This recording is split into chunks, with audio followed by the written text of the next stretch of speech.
This program is rated MA. It contains adult themes, coarse language, sexual references, and violence.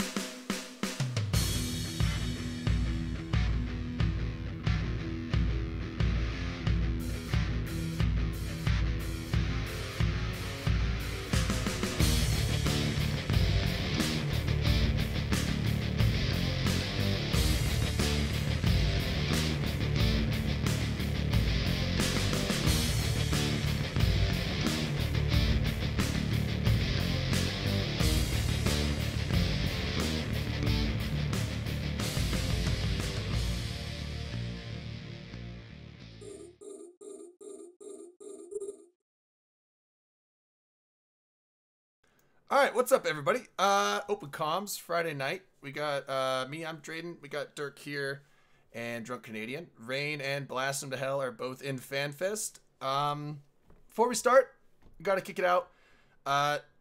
We apologize for last week. Last week, the end of the show got rough, got rowdy. Shouldn't have happened, and we never should have gotten into a discussion about anything like that. And that's just not how we want to do things on the show, so we do apologize, but with that said, we're make sure it won't happen again, and we're gonna get rolling though. Yeah. Last week was that bad. This show, we should never be getting into arguments amongst it. Well, hold on, I don't want to say that because part of what we do on the show is sometimes take different sides of topics and whatnot, just to what is supposed to be banter of conversation back and forth. However, it is never meant to be blown into a full-on argument or anything like that. So yeah, so absolute fucking apologies, and we will attempt to avoid those freaking hot button topics that I mean, sometimes we're gonna pull fucking topics out because they are meant to have a level of disagreement, but hopefully it is, you know, normal levels of fucking disagreement. Yeah. That being said, yeah. Now, so Fanfest obviously started yesterday with some of the initial stuff, keynote, and a few other things, and then a lot of it was rolling today. Really quick before we do that, though, just something, just kind of like a reminder: the API, well, the XML API and the Crest is going away May 9th, I believe, or is it May 6th? Is that when the token thing fully takes over? Yes, that's when May 8th. Okay, yeah, that's when it fully takes over. So if you're a third-party developer or are using a third-party site that has not switched over to the new ESI system, it will stop working. So heads up. Did EveMon ever say if they were going to continue doing it, or were they giving up once? I have not heard that. I heard that EveMon is one of the ones that's going to kind of die off because of this. The current developer, who I believe is the second developer, like, he took it over from the person who had originally developed it. He just doesn't have the time to go through the entire process of doing that. So I don't think that he's going to be. I think he was trying to get somebody else to take it over, but I'm not sure that that's going to happen. I know that we did have some people on here weeks and weeks ago to kind of talk about some of the things related to the ESI changeover.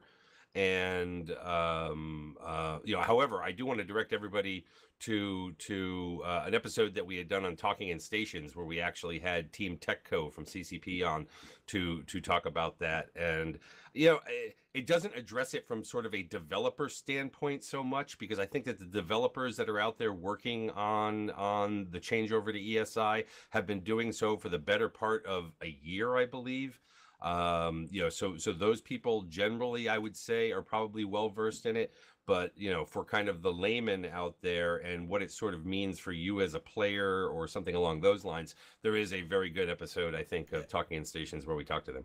And my guess is that if at this point, because like you said, it's been going on for a while, and it was like when they announced like a year ago, there was already a few guys, the guy from Z Killboard and Fuzzy Steve and stuff. They had already been working with CCP on the ESI like beta stuff at that point. And so it's been rolling for such a long time that if it's at this point and whatever you're using hasn't switched over to ESI, there's probably no one working and updating on that third-party software anymore. It's probably dead already, and it just works because it hasn't died yet. So So there's a cool program out there called Neocom, and it's mobile. It's on everything actually, not just iOS. And it does like fittings, it does all your character shit, it does everything, and it uses the new token thing. It's really good, and it's free. Hey, shout out to CCP Avalon, who's in the the Eve homeland of Reykjavik for FanFest. I think did you do that thing, Drayden, with Avalon? No, because that's gonna take some time. And oops, sorry, I didn't mean to get that in camera.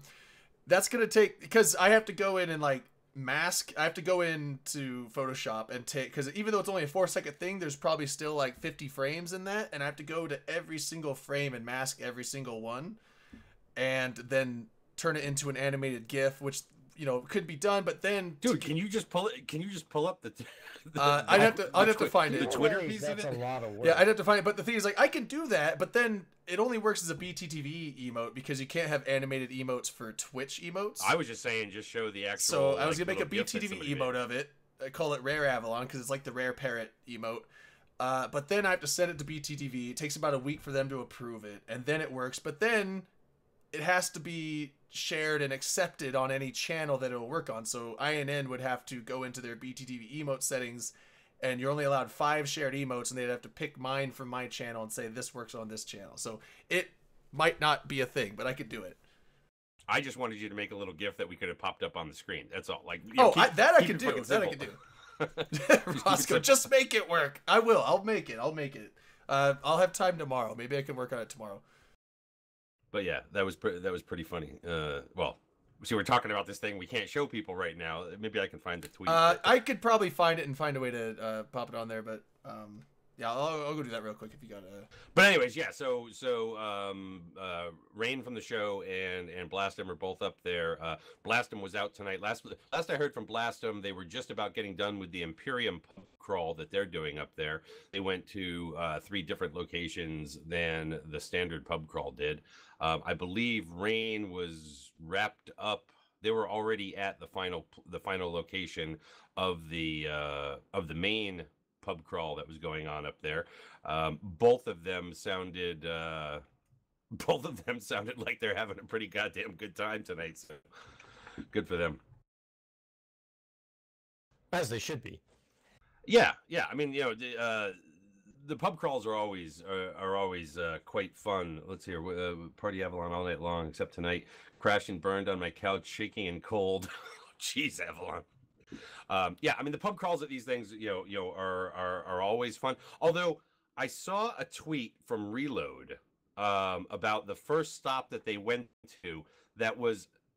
It had horses and stuff. It looked like a picture from the inside of a barn. So I'm still trying to understand exactly what that was. Apparently they had beer there and stuff like that. So I'm trying to kind of understand exactly what the first stop was. Was it Reload that tweeted the Avalon thing? It may have was been. it Chitlin Soul Food? It was someone. How did I send it to you? I sent it to you somehow. I think you linked. I thought it was in you linked it in Skype. Skype. Yeah. I have to bring up the so Skype chat and it's stuff. probably though. way up Yeah, there. it's, we can. Yeah. Yeah, never mind. But anyways, yeah. So I'm on it. What am I looking for? hopefully all of them. I don't know. It's probably something with a. It's a tweet with Avalon anyways, going. Is it the reload thing, yeah. or is it Avalon dancing? It's Avalon dancing. Yeah. I'm on it. But yeah, so that's tonight. Tomorrow night. Well, I mean, look, tomorrow, Saturday. There's a few things that are going on up there, and then of course they've got Party at the Top of the World that's happening. Got it. So as of right now, we're basically only getting information back. At least those of us who are back home from having watched the stream. I was in the freaking office all this week. I had to actually get into my freaking suit and be in a freaking office all week. So this was the first FanFest in I don't know how many years where I wasn't able to watch the keynotes and things like that live. And I went back and was watching the keynote, and I kept trying to get feedback from people that were there. What's the vibe? What's the vibe in the audience? I was getting a little bit from Blastum. I was talking to him in Skype a little bit. Because when you watch it, you can see the chat, and that's kind of also where I was getting some of the feedback. But that's feedback from just Twitch viewers, which can be a rough thing to take feedback from, because there are some people that they might like it, but they're gonna troll it in chat anyway, just because it's Twitch and they do that. So, but yeah, so there was some stuff. I think a lot of the things were kind of mixed, as far as and some of them were mixed on it for silly reasons. So the reason why I wanted vibes from people that were there, right, is because, you know, obviously the keynote was several hours after kind of the beginning of the day, right? You know, they had done the opening ceremonies, and then they did the improv thing and whatnot. And some people found the improv thing weird, and, you know, other people thought it was funny. And, you know, I mean, like, obviously, you know, it was being kind of done by people who don't play Eve, right? And there's a lot of inside baseball or inside Eve that, you know, if you don't know it, you just don't know it. You don't get the kind of thing about it. But if you don't know, do you now know? I think because I mean, today and yesterday I've been watching this stream live on my lunch break, but you know, I'm driving, and aside from that, I can't watch it until I get home. But yesterday when they were doing, I think right as I started my lunch, that's when the improv thing was finishing, and I was just like, oh, what is this? I was like, I don't know what this is. And then we got to the keynote or something. I was like, okay, this is better. Now, did you give Drayden that?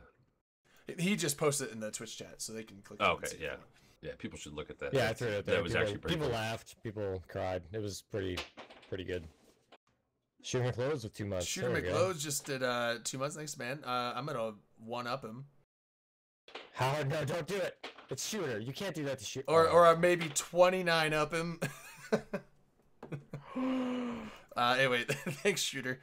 But yeah, anyway, But yeah, so anyways, you know, so I was trying to get the vibe, you know, from some people there, especially people that I knew had media passes and sort of things like that, right? Who may have been hearing some stuff sort of behind the scenes and whatnot to kind of augment just general reaction from the crowd. I mean, you know, look, I'm gonna say this. I think that the general reaction from the crowd for the keynote was probably more subdued than past FanFests that I've seen. Which is interesting, and I think it's because some of the features are coming out, or I mean, it's big, kind of big new stuff, but at the same time, I think people are on the fence of like whether they're actually gonna like it or not, because it might be this big new thing. And I mean, we could start diving into specifics, like the Abyss space.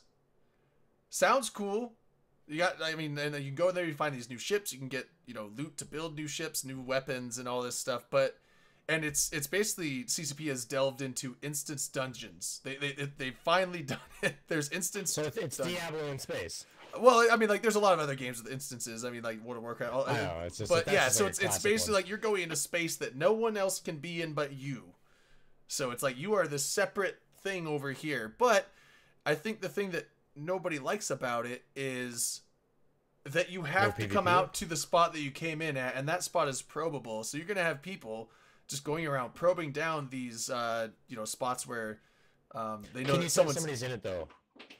Yes. Okay. All right. So because if you can't tell, there'd be no point. You'd just be like hoping someone's in there and just sitting there. When you leave it, doesn't it collapse? If we're going to get off onto the Troglodytean thing or the Triglavian, Troglodytean. Well, I mean, in its way, it could be troglodyte. I mean, they're going into a cave. Troglodyte space. Like I've used that term out there in a few different places, and like every time I say it, like somebody corrects me, it's like, yes, I'm being fucking facetious. But it was like as soon as I saw the word the first time, I'm like, Troglodytean. It's like whatever. I mean, it's not wrong. But no. Yeah, I mean, in a way, it's kind of. I mean, if you hang out in Abyss space all the time, you are kind of a troglodyte. But no, like if there's no way to actually tell somebody's in one, like if it's just there. Well, and that's the thing that because I wanted to know more about it in the fact of when you go into these spaces, and maybe they cover this on the Q&A thing, but when you go into these spaces, you have to come out in the same spot. But if you stay in there too long, it can collapse, and if it collapses, you just appear back at the entry point anyway. Okay, so. All right, let's just go through a little bit. There was since we're going to jump into that, I had some other things here, just kind of like smaller things, but I'm going to throw. Let's hear. Where is this? I actually got this from Reddit, okay, because it was basically a bulleted sort of thing that I'm putting out there right now. It's just no. So they first announced it, as part of the keynote, right? And obviously there's been some buildup out there and whatnot about, what is this thing that's going on and whatnot, right? But really kind of the first bit of details that you got from it was from the keynote, which you can find on YouTube, or I'll post it later here. But then they also had today a roundtable on the subject where they got into a bit more of the details, right? But basically, you're going to be able to get these. What are they? So like some sort of filaments thing or something like that. Filament. Yeah. Okay. You're going to be T space for troglodyte space. You're going to be able to get these filaments. Okay, they'll be sold by NPCs, or you can find them in relic sites. Okay, level 1 filaments. Okay. It's not like a wormhole where you've got to find a wormhole out there. Pretty much you can just use this thing and it opens up kind of a doorway to this instanced space, right? Yeah. Now, when it opens up that doorway and you go in, you're the only one that can be in there. You can only be in there in a cruiser, okay? Yeah. Cruiser only. However, that so if now I'm running that an now enemy fleet, I can't like stick my fleet in there and be like, okay, now we're hidden for a bit. Only the person opens and go in, and only cruiser. Right. Okay. Gotcha. And opening that up, okay, now put something out there that somebody else can scan down. I guess with combat probes, you can scan this down, so they know where you went in, and that's the only place that you can come out. Well, there has to be some risk to it, right? You're going into a place where nobody can Well, follow right, you. and I'm There has to be assuming some risk. the That loot's seems going to like be a pretty little good. bit too easy. Well, Then you just have to sit there and you sit there and wait. You could, and I mean, if you're a nullsec, you could just bubble it. It's like they're gonna come out and. Yep. Nullsec, you can do that. Wormholes, you can do that. Lowsec, you can, now obviously here's sit there the and thing, camp though. it, right? Highsec though became a question, right? And I guess one of the things that came up in the roundtable discussion related to this was kind of how to deal with Highsec, right? Because what you don't want to. So they've got a couple different potential solutions. Isn't there different levels of filaments to where like certain filaments can open up to like 5 more tiers. intense? Yeah, so I would assume that they're only the lower tiers can be open in Highsec. Okay, so that is one of the potential solutions. That number one, what you might be able to like actually use as far as the tiers of filaments and stuff like that might be something that can limit what you can go through from Highsec, right? The other thing is also that when you come out of one of these things, you're suspect. Therefore, if you're suspect, you can be, attacked suspect. Without Concord. I didn't know you came out as suspect. That's interesting. Well, that. You're saying that's this is one of the things that came up in apparently in the roundtable, because. Otherwise, right? Then it would be other than the NPC activity inside of this thing, the abyss space or whatever would be the only danger, right? There wouldn't be any of the normal kind of Eve related. Right. I mean, the whole point of these is that it's supposed to be dangerous. I would almost see a combination. T-space. Make it a combination of the two. You come out as suspect, and you're only allowed to have certain tiers. Well, the tier thing makes sense because like Highsec is supposed to be like a lower tiered version of the rest of the game, right? So like it would make sense like you could do like 1 to 3 maybe, and then like up to 4 in low sec. Although if you're coming out as suspect, you can get killed just as much as null sec. So maybe the tier thing doesn't matter. It's just as dangerous to do it in high sec as null sec at that point. Well, high sec there's no bubbles though. Highsec's not supposed to be as profitable as like low and null, right? It's supposed to be tiered. Well, yeah, but at the same time, high sec there's no bubbles, so it's safer coming out because if you can, Yeah, but low sec knows no bubbles either. What I do find interesting, right, is that this is coming with the Into the Abyss expansion, which is coming out on May 29th, right? I mean, this is pretty much right around the corner, and I am a little bit surprised that with something that's kind of that soon, right, that they haven't gotten some of these little details worked out. But we'll see how that goes. We'll see when it hits Sissy and starts getting tested, right? Because that's another thing, right? Is obviously this has not been mass tested in any way. Right. This is most likely going to be one of those things where they release it and do the standard CCP thing where like somebody exploits the shit out of it. Not saying goons, but somebody will, and then they're going to like nerf bat the shit out of it and somewhere find a happy medium. Well, and Nuck is saying so best cruisers for the Abyss, and that was obviously probably no one knows at this point because no one knows exactly what's in there. So what do you need to fit to, you know? Oh, Hating on Gloria, thanks for the sub. Man. New subscriber. Yeah, hating on Gloria, but so no, they haven't specified exactly what's going to be. I mean, like drifters and triglavians are going to be in there, and then I think Rise made mention of like storms and other like. So I'm assuming there's like some environmental. There's hazards. supposedly weather. There's supposedly weather effects that are in there that can give buffs and debuffs to all kinds of stuff. Like J-Space kind of stuff. I want to say, if you were describing it to somebody, you could sit there and probably say kind of like J-Space or whatever. But I have this feeling that it is. I was thinking like maybe storms. They're calling it weather effects as opposed to. Yeah, I was thinking like you know those sites that you can scan down. You go do them, and they're like the hacking sites, but they have like the poison gas cloud. It's like maybe like a poison gas cloud type of effect, like storms might happen here or there. I don't know. Like that's all speculative at this point. One sec there, guys. That's the second person now that said my mic is shit. Yeah, you don't sound very sounds clear, and I don't know if it's because you took the little windy thing off or whatever. I took that off after the first person made a comment. I wonder if it's because maybe you have the gain up too high, so it sounds. Maybe you have the gain up too high to where it's like kind of overbearing. Like maybe turn the gain down and then the volume up in Windows. I don't know. But anyways, Well, real quick, right off the bat, right off the bat, you started getting some negativity out there related to kind of this instance-based thing, right? It's only for one person at a time, and you can't go in there and you can't gank people and blah blah blah, all that kind of stuff, right? Now, I think that one thing people need to kind of remember is that look, this is the first foray into this, right? So therefore they're probably limiting it. If once things begin to work, right? I would say that maybe they will allow you to bring other players with you, and other players will be able to get in and things. The thing that now I was gonna get into that in a second, but when back to the cruiser thing though. So no one knows exactly what the best cruisers are, but as far as like, a nullsec, people are going to bubble these up if they think there's a guy in there and they're waiting for him to come out. Do you think that a cloakly nullified T3 would be strong enough to do these sites? Because that would be obviously in my number one, you can't cloak. Well, you can't cloak in there. What about no. It doesn't matter in there. I'm saying cannot refit in there. No. I'm not saying in there. I'm saying when you come out. And everyone's waiting for you with a bubble around you, you can cloak up and warp off because you're nully interdicted. Apparently T3Cs are not allowed in the sites anyway.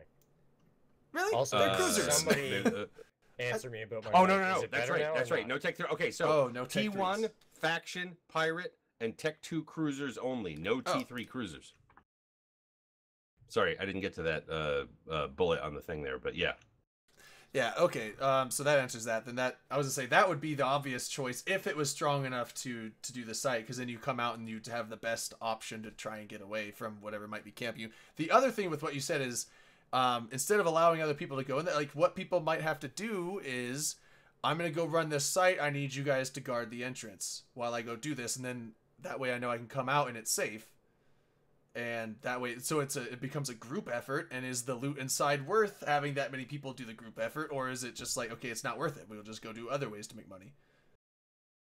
I mean, someone's gonna do it, because I mean, Drake. Oh, somebody will do it. Obviously, I mean, look, Eve has never been a good one of those games where you've got like sort of defenders there while you do the thing, sort of thing, right? I mean, a lot of these things end up being if I can't do it alone, I'm not going to do it. Most people are just going to try and sneak it on their own. But I'm saying that would be an option. That would be an option to make it safer. But then now you're taking a bunch of people's time, and you're going to probably have to split loot with them, which makes it, now you're looking at profit versus time. Is it worth it? Now here's one of the things I don't know, right?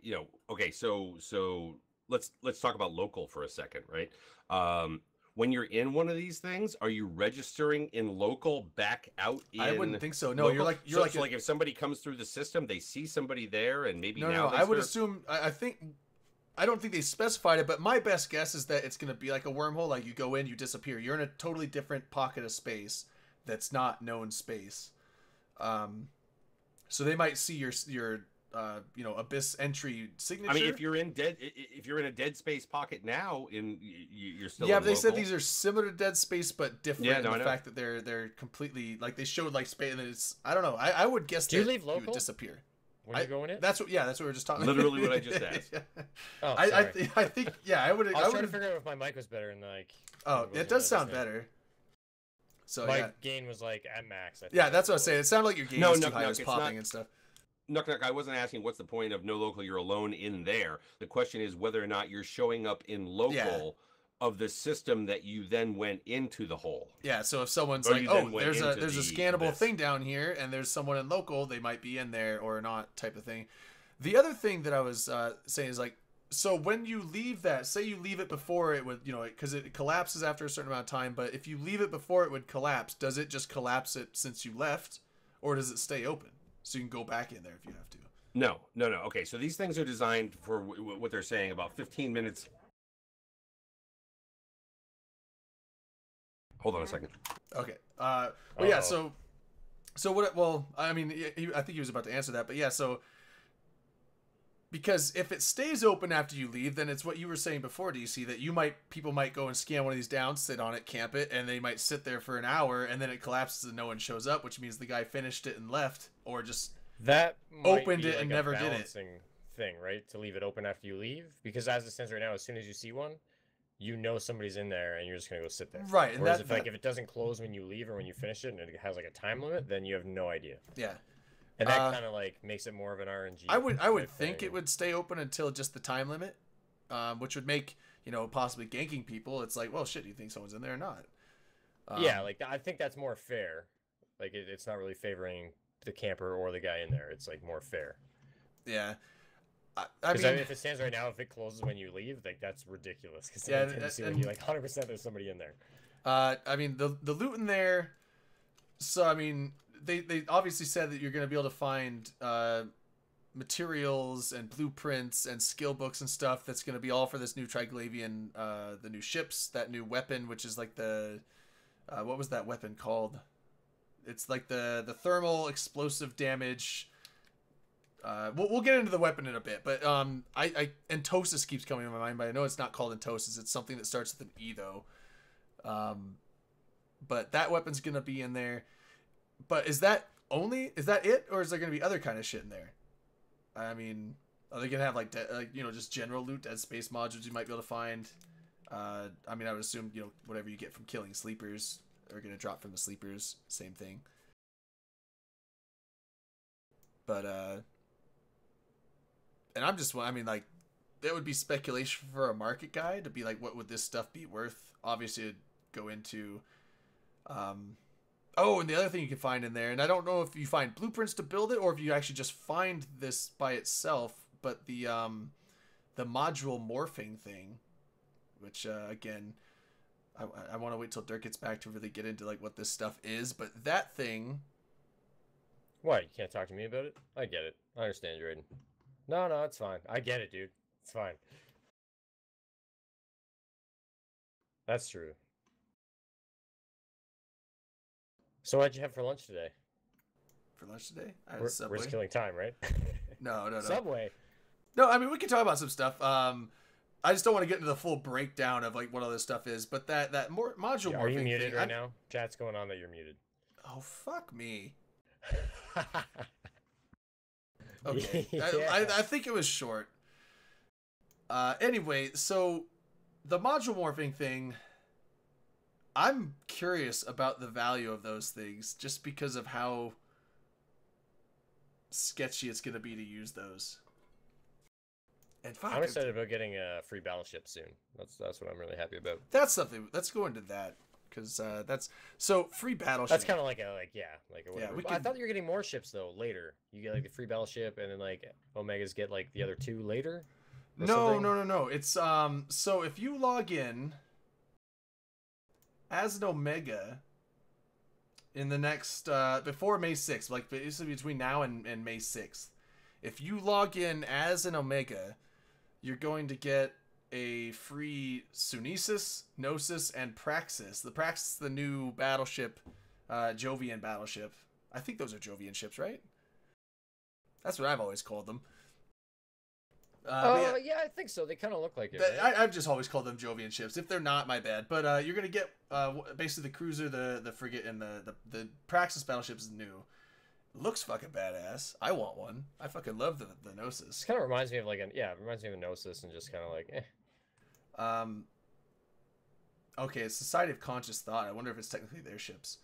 And then you're going to get a skin for each of those holes as well. Yeah, that's actually not a bad gift.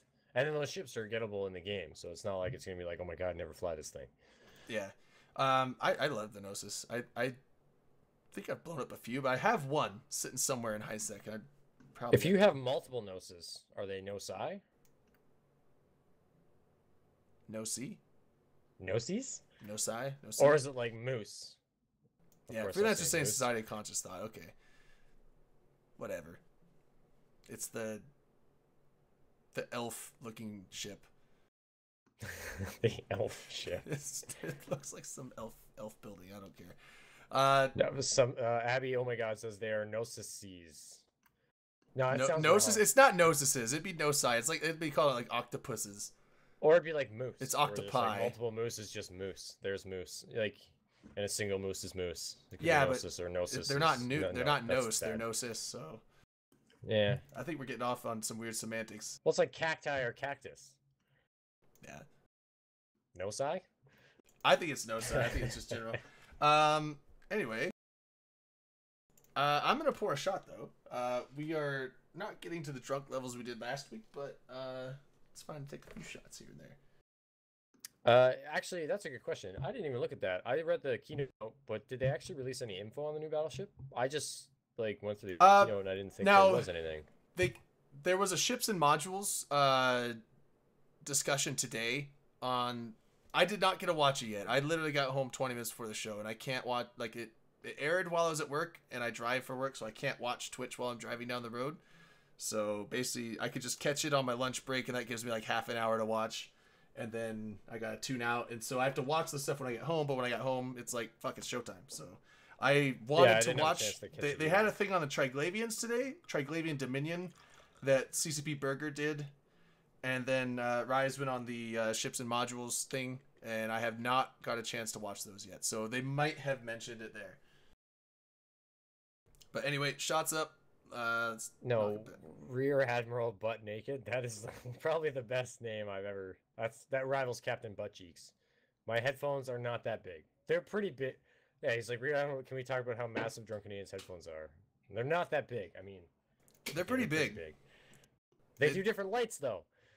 Mine do, but they're on the back. It doesn't make any sense.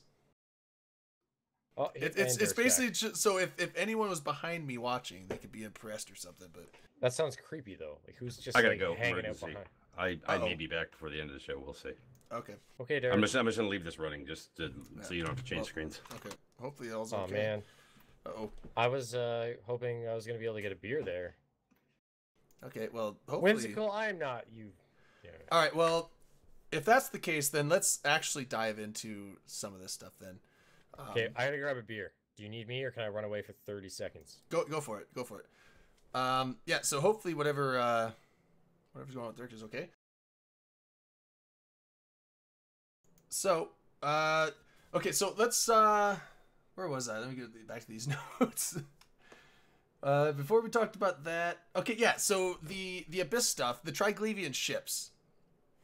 So they're gonna have a frigate, a cruiser, and the new battleship for them. They're going to be armor tanked, so they're going to have a lot of low slots. They have this new weapon. Now I'll wait for DC to get his headset on so I can... Oh my god. Fucking... I don't know what team that was, but they won the Stanley Cup. What team is that, DC? What? What team was that? Ottawa Senators. Oh, really? Okay. Yeah, so... The Triglavian, they got the frigate, the cruiser, the battleship. They armor tank. They're gonna have a low slot heavy. They're gonna have a bunch of high slots, but they can only fit one weapon. And I'm assuming it's gonna be that. I want to know the name of it. Can we get the name of that? Can you find the name of that, DC? What? The new weapon. The something energizer or whatever they called it. It's Energized Adaptive Nanomembrane. Yep, got it. No, that's not I'll actually get it, dude. But anyway, so that weapon, so basically the stats of that thing, not the stats, but the way it functions, every time it cycles, its damage ramps up. So basically, on the same target. So as you shoot the same target over and over, its damage increases and increases and increases up to entropic disintegrator. Thank you. That's what it was called. What? Entropic disintegrator. I kept wanting to say entosis, but I was like, it's not entosis, but it's ENT something. Yeah, entropic disintegrator. So when it has a cap at 150% of its normal damage. But being that you can only fit one of these weapons on a ship at a time, it's going to have a pretty high base damage is my guess. I think what Rise mentioned is that once it ramps up to that 150%, it will be the highest damaging, thing out there as far as subcap weaponry. The other thing is that it has no fall off. It only has an optimal. Its damage does not increase or its damage is set each time, but if you get out of its optimal range, just turns off. So there's no fall off. It's just like optimal. There's no fall off. There's optimal only. And if you're in the optimal, it's kind of like missiles. Like if it reaches you, it's hitting you. And then resistances and stuff like that. I'm assuming it's gonna be like a projectile thing, like lasers and stuff. So I would assume you still can miss. And transversal and all that stuff will come into play. Its range is really short, is what Tesla Coil is saying. I have not heard anything as far as the range. That's something I'm assuming they mentioned in the ships and modules thing today. Trying to see what the optimal is on it. Yeah, if you could find that. I was just trying to read. Yeah, if you get out of optimal, it automatically cycles off though. So it's not like other weapons where it's just you just keep shooting. It's like, oh, it misses. It just turns itself off. But so that basically the Triglavian ships, they only have one weapon system, so you're gonna put that on it, and then you have a bunch of these other high slots open. So these are gonna be they can rep, they can nuke. I'm assuming that if they're armor ships, I'm wondering if they might be like this kind of like pseudo tinker, like not quite a tinker thing. Like maybe you'll get like almost like a slow cat with guns type of thing, where you'll have like a group of these battleships all just like spider tanking each other, in a ball, and they could because you can do like cap transfers. And reps, so you could like set up this whole like tinker setup with your battleships. What are you gonna cry about? What? Oh, it's just everybody's hating on me in chat. My headphones are too big. I look weird from the side. I'm compensating for things. I'm just like, man, it's hate on DC day. Okay, women saying 28 kilometers. That's not bad. I mean, that would be kind of short for a battleship, but well, I mean, if you think of it as like a short-range weapon, like if you put like blasters or autocannons on a battleship, you're not gonna get any better range than that anyway. So unless you're using like a Caldari battleship with blasters, and like you're not gonna make these snipers. The other thing I was questioning though is they mentioned this weapon system. Now, obviously, that's what you would put on the Triglavian ships, because Triglavian ships can only fit one weapon, period, no matter what. If you want to put railguns on them, you can put one railgun and that's it. So you're obviously going to use the most powerful weapon in the game on that spot. But what about other ships? Can you fit these weapons, say, on like a Navy Osprey by chance, or which those are I think missiles anyway. But I mean, like an Oracle, could you put one of these on an Oracle? I feel like they're probably for those ships. That's my guess. And Tesla Coil says no. Yeah, I really wish I had time to watch that thing. So, dude, I didn't have time either, otherwise I would have. But anyway, so now that's the thing. The price of these ships obviously going to be pretty high at first because people have to go find the materials, find the blueprints.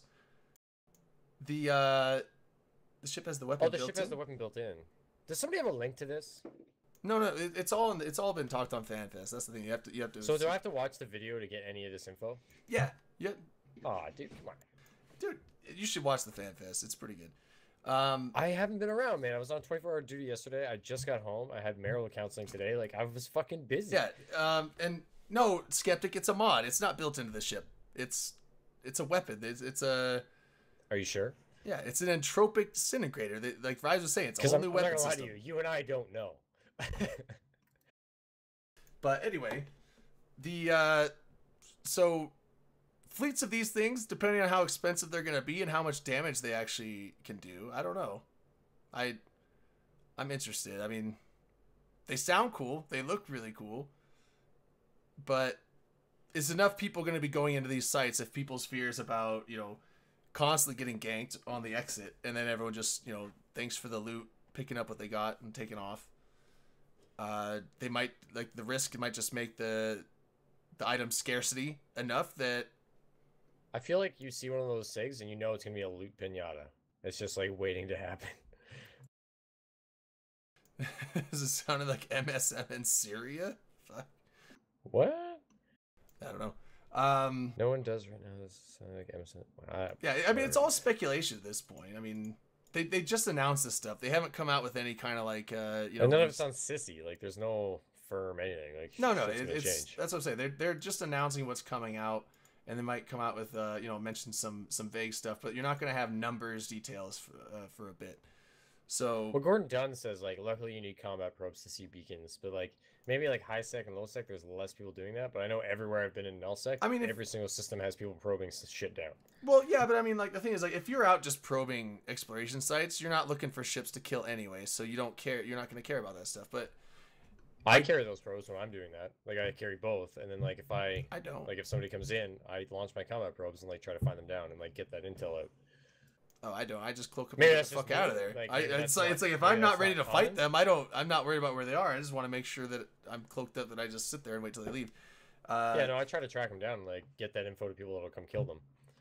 Oh, well, maybe. Trying to stop ratters from dying. It's all about the ratters, Drayden. Delve ratters matter. I know you left and you're not part of this anymore. I left that. You left in a very drunken state, by the way. I stand by my decision. I've been loving it. You couldn't even get a tattoo if you were that drunk, and you jumped ship. No, I love where I'm at right now. It's There's a free super waiting for you. It almost feels like PNG, like back in the day. That was like my favorite spot to be, and it kind of has that feel. You know, small group. You know, fighting over, you know, what bigger alliances would be like. Oh, you know, who cares? Yeah. To us, it's like that.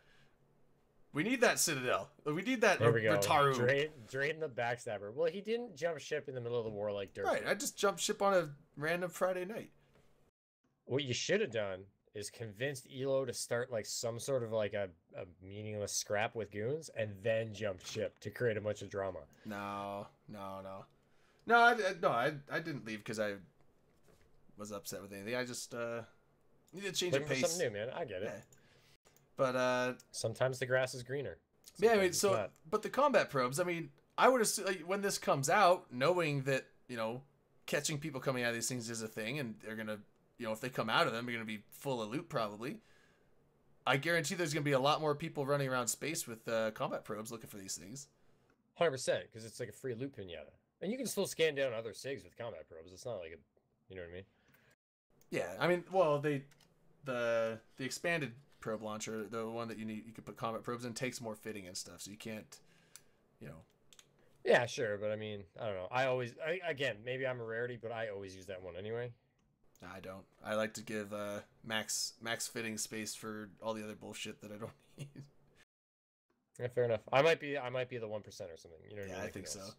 Without talking to like other people that scan, there's no way to really know. Yeah.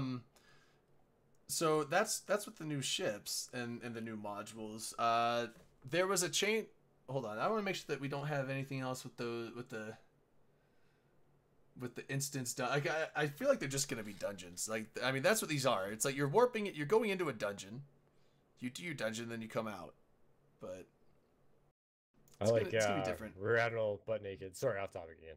Drayden gonna have to go to Guardians of the Galaxy when Origin dies and when Hilo leaves again. No, we've been. Well, if you look at Reddit, apparently GTOG is dying by the end of the month anyway. So yeah, no, we've been doing shit even though Elo's gone. Like, I mean, I've only been with them for a few weeks, but even I know now that it's like, just because Elo's not there, it still functions. They got other FCs. Are you stepping up at all? Like, are you FCing or doing anything, or are you just being a dude? No, I'll never FC. Why? You've been in the game long enough. You could probably do it. Doesn't mean I'm good at it. I'm good at following orders. I don't know what the fuck to do. Like, I after playing the game as long as I have, just make a decision. Just yell stuff. Yeah, but you gotta be the anchor. You gotta know how to you gotta know how to pilot shit. I've tried Logi anchoring, and that you don't have to worry about. And like I've done that twice, and one of those times, everyone's like, "Where's our reps?" I'm like, "Oh shit!" I'm like 150 kilometers off the fleet. I'm like, "My bad." And I was anchoring. All right, so maybe you're an F1. Yeah, no, I am totally fine being an F1 monkey. I'm good with that. Although I Fair fly enough, Logi a yeah. lot, so I'm an F1 through F4 monkey at this point. Got it. What happened to Dirk? Dirk had an emergency. He had to go. He said he might be back at some point, but he had to go deal with some emergency family stuff. I think what it was a bottle of whiskey fell on the floor or something. I doubt it. I'm That's assuming alcohol it's abuse. I mean, it's anytime it's the family jumps up and goes, that's usually family stuff. So, or I mean, if it's an emergency. So, again, hopefully everything's all good there. But so the other thing was okay. So we talked about the logging in. If you're an Omega, do it before May 6th, and you'll get all those Society of Conscious Thought ships with skins. But also, you don't have to be an Omega for this. If you log in, when was it? Alphas get something too. Yeah, the alphas get something too. It's nothing as big. If you log in before May 6th, and you're not an Omega, then you'll get like they have these shirts. It says XV on them for 15th anniversary, and you get a hat that says XV, and you get a pod skin and Apotheosis skin. I had to go and look what the fucking Apotheosis is, and then I felt less bad because it's a ship that came out before I even played this game. Are you Anonymous Sheep? Who is that? No. Somebody named Anonymous Sheep is like moving the cursor around on the show notes. Oh, that must be me. Yeah, because I'm not logged in. I'm not logged into Google. So you're an anonymous sheep? That's what Google assigned you as a name? You're an anonymous shrew. So what? Yeah, I'm logged in. It gives you a random animal. But anyway, so yeah, you get an Apotheos is just a old shuttle basically. But yeah, the free battleship. That's what I'm excited about. So if you don't log in by the 7th, you don't get this, or is it like old gifts where like it just sits in your inventory? No, you have to log in. Omega for a month. No, you have to have logged in at least once in that time, and then on the 6th, I'm assuming they'll just, if you've met that requirement, that's when they'll give it to you, and if you don't, then you don't get it. Yeah, because you had to be an Omega for a month. So if you're an Alpha right now and you become an Omega, you don't get it. Right. Balls. There was we could get the planetary interaction thing out of the way. Sure, dude. PI. Not something I do. I've dabbled in it. Like Poison Ivy? Planetary interaction. Oh, right. I dabbled in PI. I know how to set them up, but I've never been a hardcore, have 3 accounts, 9 characters, 5 planets each, all just like, fuck that. Fuck that. It's too much account switching. I tried to do that for a little while, and it was literally killing my soul. Yeah, anyone that does that, props to you, but fuck, I couldn't do it. It is a super great way to make money passively, but it's, it is. I found it super annoying. I just couldn't do it. Yeah, but anyway, but they have made, they aren't changing how PI works. They're just changing the user interface to make it a lot more user-friendly. The basic quality of life changes. Like as far as, setting the stuff down, before you had to click, place it, click, place it, click, place it, click, place it. Like, it was awful. Now you just click it and you just, like, drop them. Bam, bam, bam, bam, bam, bam, bam, wherever you want them. And I'm assuming it's going to be the same with links, which would be great, and all this other stuff. I honestly didn't find it was that bad before, though. It sucks. It sucks when you're setting up a bunch of planets all at once. I didn't really have an issue with there. Maybe I don't know. It just added, literally for every action you wanted to do, it was an extra, like, click or two. For everything. Yeah, I can see that being. Because like you can't just like you can't just go to links and be like, okay, link this silo, that you have to go link this silo to this silo, click link this silo. Yeah, click now I remember that. It was back and forth every time. Putting the structures down wasn't too bad. It was the back and forth. And of the that was the only thing they really went over there. But I'm hoping. Is there a copy paste setting for like silos and refineries and stuff on the PI to where it's like, okay, get this one refinery set up to pull resources from this silo, react them with this other thing from this silo, put the output into the spaceport or something over here, and then can you just copy and paste that one everywhere to where you only have to set up one, and then they're all the same. I think one misclick on that. Like the biggest Eve bitter vet comment ever. Look at this. Figures I spent 3 years learning it, and it's finally streamlined, and they dumb it down, kind of like. That's so good, man. That's like such a bitter vet comment, though. No, yeah, like they made it better, and you're like, well, shit. No, even still, like that's the thing. It's like some of the people were like, ah, like, and I think a lot of the people that were upset with them making things easier is that now a lot more people are gonna want to go set up PI because it's less of a hassle. Which is gonna make. It's not though. Setting it up is, but you still have to go in and maintain it. Like the part that was killing. I know, people but wasn't the setup. It was like the daily maintenance or the weekly maintenance. Yeah, I agree, but at the same time, it doesn't matter. Everyone sees it's like, oh, they made PI better, so like, there's a bunch of people. It's gonna be like a New Year's resolution at the gym. You're gonna see an influx of people right away for a month. It's gonna go back to like the regular. Yeah, it'll happen for a month, but it's gonna cause more more PI stuff to come out, maybe drop prices. I don't think it's gonna have an impact, but I was seeing people gripe about that in chat like that. Small increase at the beginning. I think that's all you'll really see. Yeah. But yeah, so I mean, that's great. I mean, regardless of what effect it has on, you know, markets or in-game stuff, like anytime they make a user interface just easier, I mean, it's not changing the game, it's just making like it's quality of life changes. Yeah, it's just making your actions easier as opposed to like changing, you know, like they're not changing how the ship or how PI works, they're just changing how to set it up. Anyway, so there was that one. Another quick mention, nullsec stations. June 5th. They're going away. Is that the NPC ones or just regular ones? No, NPC ones are not going away. Player owned outposts technically, but they call them stations. They're all on June 5th. Search the Sky just reset for 5 months. Thanks, man. Hell yeah. But June 5th, any player owned nullsec stations are going to be converted to faction Fortizars. And they'll be given ownership to whoever. Hey, Search the Sky with 5 months in a row. Thanks for the dedication, my dude. Did you say that? Yes, I did. Oh my god, dude! I got a Discord message and just gapped out completely. Yeah, that's my bad. Anyway, but yeah, so whatever corp person or whatever it is that owns the station is then going to own the faction Fortizar, and this is the whole thing that I think that invasion of Pravi was all about. Is they knew this was coming because they had mentioned this before. They just never released a date. Because NC Dot and PL, they don't actually want Pravi space. They're there to take it. They're there to take the stations so they can get a bunch of these faction Fortizars and then scoop them all up and sell them. Typically, if that's a guess, obviously, but I mean, they're not farming people, PL usually doesn't have like their motives right there out front. It's usually something like behind the scenes. You know how many stations are in Pravi? Metric fuck ton, yes. Yeah, and if you get all of those in faction Fortizars, you know how much money that is? That's a metric fuck ton times 2. Yeah, but I'm just saying, like, usually PL like has some sort of ulterior motive for most of the things to do, unless they're farming you. Then it's usually just like they're farming you. Yeah, well, I've had that said to us before by PL. We're not apparently Whimsical wants Providence.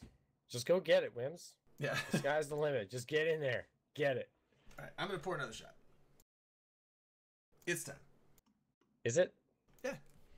I'm on my second beer, and that's a little quick for an hour in. Yeah, I'm just doing one here and there. The old odd shot. Yeah, so I don't know how much conflict that's gonna drive though. Maybe. I mean, there's money. It might spark up some like sporadic combat over these things, like right before it comes out. Yeah. Oh yeah, Luthor Mantry.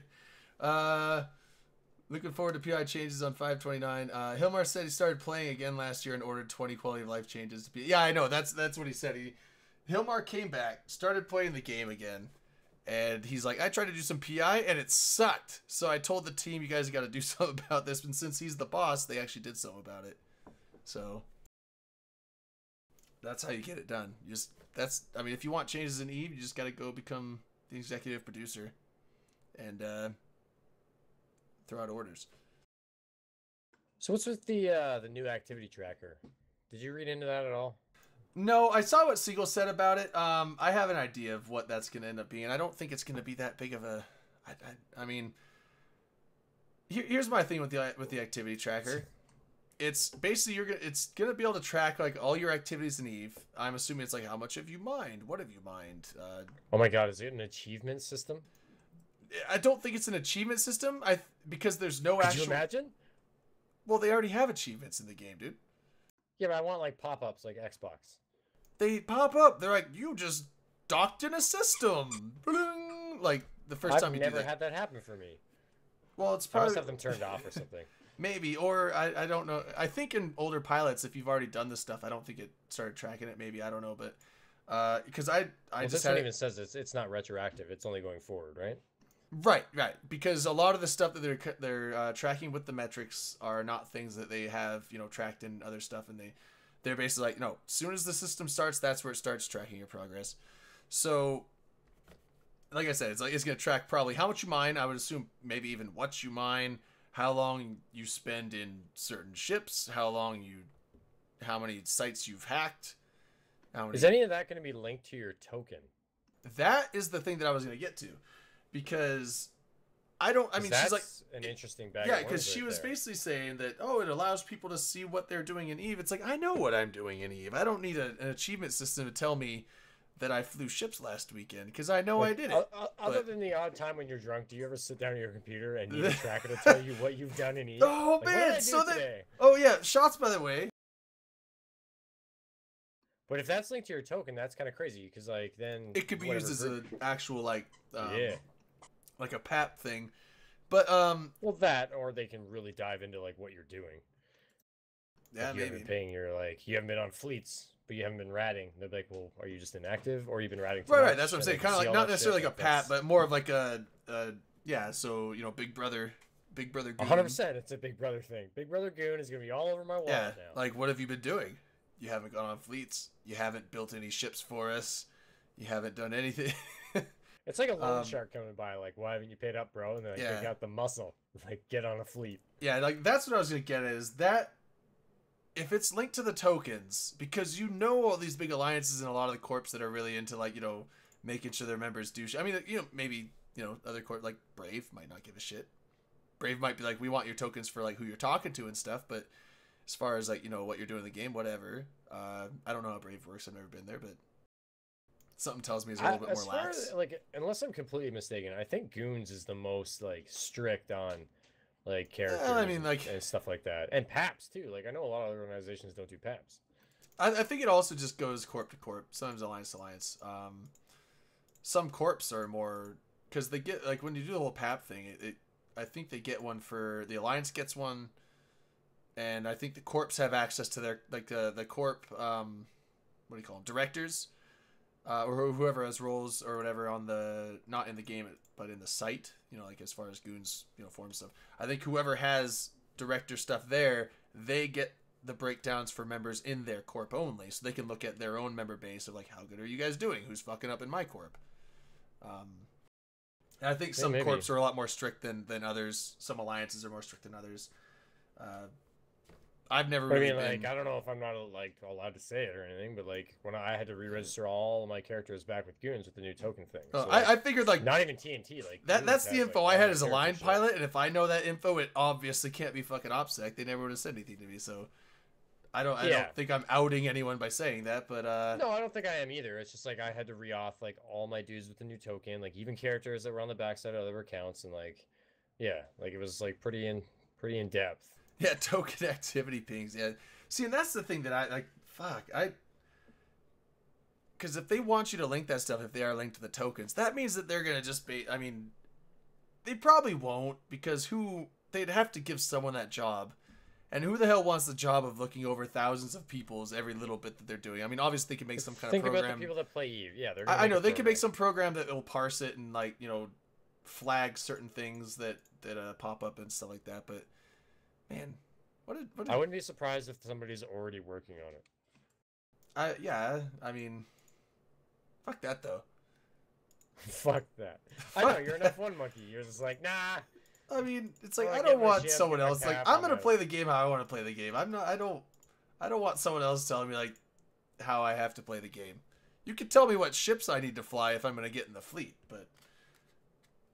Nah, see, when IFC, if there's no fleets going on, like I don't want people going like, what do you do with your free time? It's like, fuck off. I'm like that old man shutting his windows when the drone flies over. Hey, Darth Kill, you gotta tell Wibble I said hi. And please don't kick me for inactivity. Oh, Darthkill's there with tell Blast him said hi as well. We haven't got. I'm more worried about getting kicked out of the alliance because I've been super busy. Oh, are they that bad? I was in TNT. I didn't for a while. I didn't get a weren't. single pap last month, dude. I was like, unless they've gotten really strict, you'll be fine because it's not even strict. Well, it might be a corp thing too. Like I think paps are down.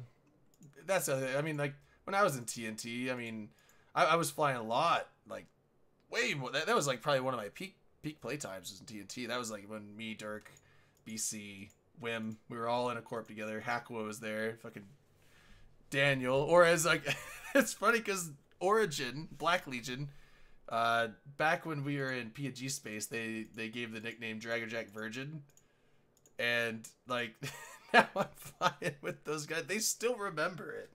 They still remember Draggerjack Virgin, but anyway, I forgot where I was going with that, man. Just had one of those moments. I don't know, there's a corp mate in here too, and he's like, you better be praying to hate. He was like, my corp CEO. I'm like, I'm coming back, I swear, I promise.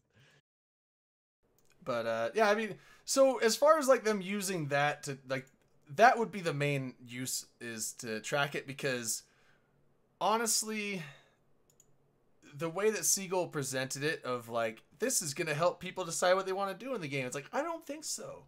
I don't think they're going to look at their stats and be like, man, I seem to have mined a little bit more than I've, run missions. That's my goal now. It's just like, you know what you want to do in the game. You might be able to look in that thing and see the tracker and see a bunch of empty spaces like, oh, what's this? Data sites hacked, 0. What is hacking data sites? And then they might look it up, find out how to do it, and go do that. I mean, I could see them maybe, new players maybe using it like that, but I don't think anyone's going to use this tracker as some goal-setting thing, like they presented it as. It's literally just tracking what you've done. Although when you said, after a drunk night, you might be able to go back and be like, so what did I do last night? But that's where killmails came in handy. Like, I died 3 times, lost my jump flew to Jita, picked up 20 exotic dancer females and 1 exotic dancer male. That's weird. I mean, like, you might do shit like that, but probably not. How about the MOA defectors?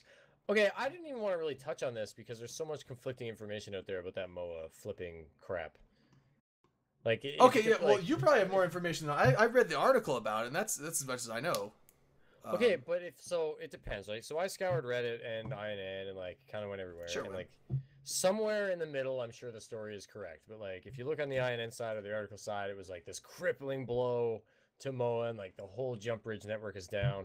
And then if you look at Reddit, they're like, one thing got offline and some assets got stolen. Wasn't a big deal. So I'm guessing somewhere in the middle is what actually happened. But like, there's so much conflicting info out there, and the article I read, I messaged Matter all about like maybe touching on like a more in-depth talk about that, and I don't know if like we want to really get into it.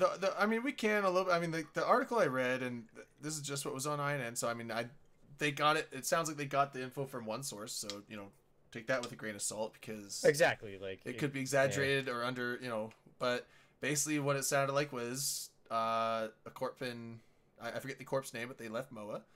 And they shot before they left, they flipped a bunch of citadels. I'm guessing a bunch of Astros. They mentioned a Fortizar, so I think there was no Keep Stars flipped. But I'm guessing like a Fortizar and probably some Master Hustas, maybe some Rotarus or some other ones. They flipped some of those over to Goons. It said they stole 300 bill out of the wallet. But I don't even know. Like, the numbers are so arbitrary because like you never know the actual number except for the guy that took it.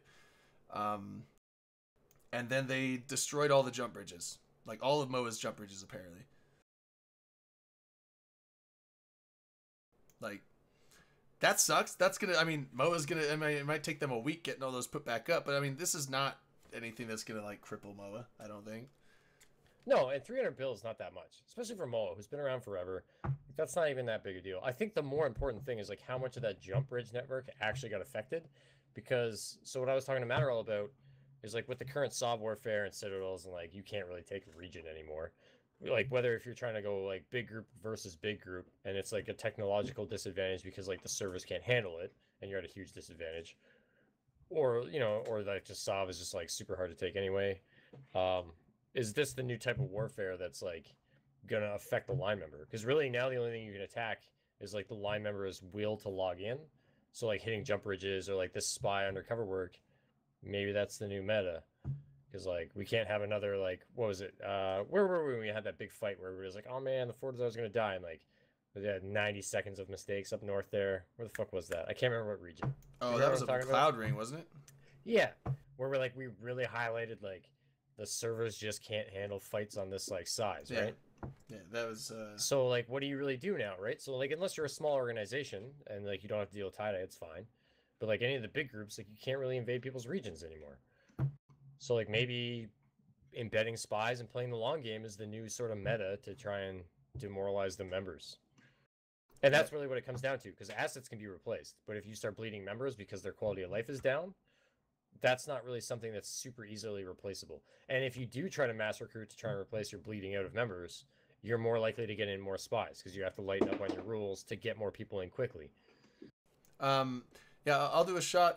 Darth Kill, have fun. He's heading out on the pub crawl. I'm assuming with Blastum and Wibla and some of the other guys. So have fun. I don't know. Maybe I'm right out to lunch, but that's just kind of like how I see that. Well, because I've been in that situation, not in the situation that they were just destroyed and then left alone. That's why I'm saying it probably shouldn't be that bad. Yeah, I think this is just like an isolated example of like what could be maybe the future type of warfare until things change. Well, knocking jump bridges out has always been a thing. Yeah, I think it might play a bigger role now. I don't know. Like, it's always played a big role. It's always. So like the knock-on effect of doing that, like I think it's actually less of a thing now because of now that they've tweaked jump fatigue down, it's not as bad. But since jump fatigue has come out, jump bridges have become less of a repositional tool. Back again back to PNG days, when we were like the solar solar meat bet. Jump bridges was how we moved around, and people would come into our space, and it's like, we'll fight them here. Oh, they're turning around, running away because we have a better group than them. We go one jump over to a jump bridge that comes out 4 jumps behind them. Now we have our jump bridge network where they're stuck in this pocket, and we have one jump to get 4 jumps away, so they can never outrun us, and they're stuck, and they have to eventually But you couldn't do that. Hold on, you couldn't do that with jump fatigue now because you would eventually build up so much fatigue you can't jump through the jump bridge anymore, and they escape. So it's definitely not as big of a utility as it used to be. I'm just saying, like, the idea of hitting the jump bridge, like that idea of like attacking the morale of the people, I think like whether it's jump bridges or like infrastructure or like just making it harder for them in general might be the new type of warfare that you can't really hit structures anymore. You can't go after a keep star. But I'm saying, what keep star are you gonna go out and kill unless it's undefended? Even back when jump bridges were better, before the jump fatigue, it sucked when you lost them because we got attacked PL. They blew up all our jump bridges, and it's like it made moving around your space and deployment and stuff a lot harder, but it was still doable. But the thing is, like, it's got to be easier for them because they're gonna have to spend some money, buy some new jump bridges, spend a day or whatever it is to anchor them up and get them deployed. But they put them back up, set the same links. Nobody has to, and if they put them in the same spots because they got the bookmarks. No one has to change the bookmarks. Everything is all the same. And it's just, it disrupts them for a few days. They got to, bring in a jump freighter of stuff to fix it. And then it's all fixed. $10. Oh, Wim. Thanks for the $10, man. Especially it wasn't 1001 this one.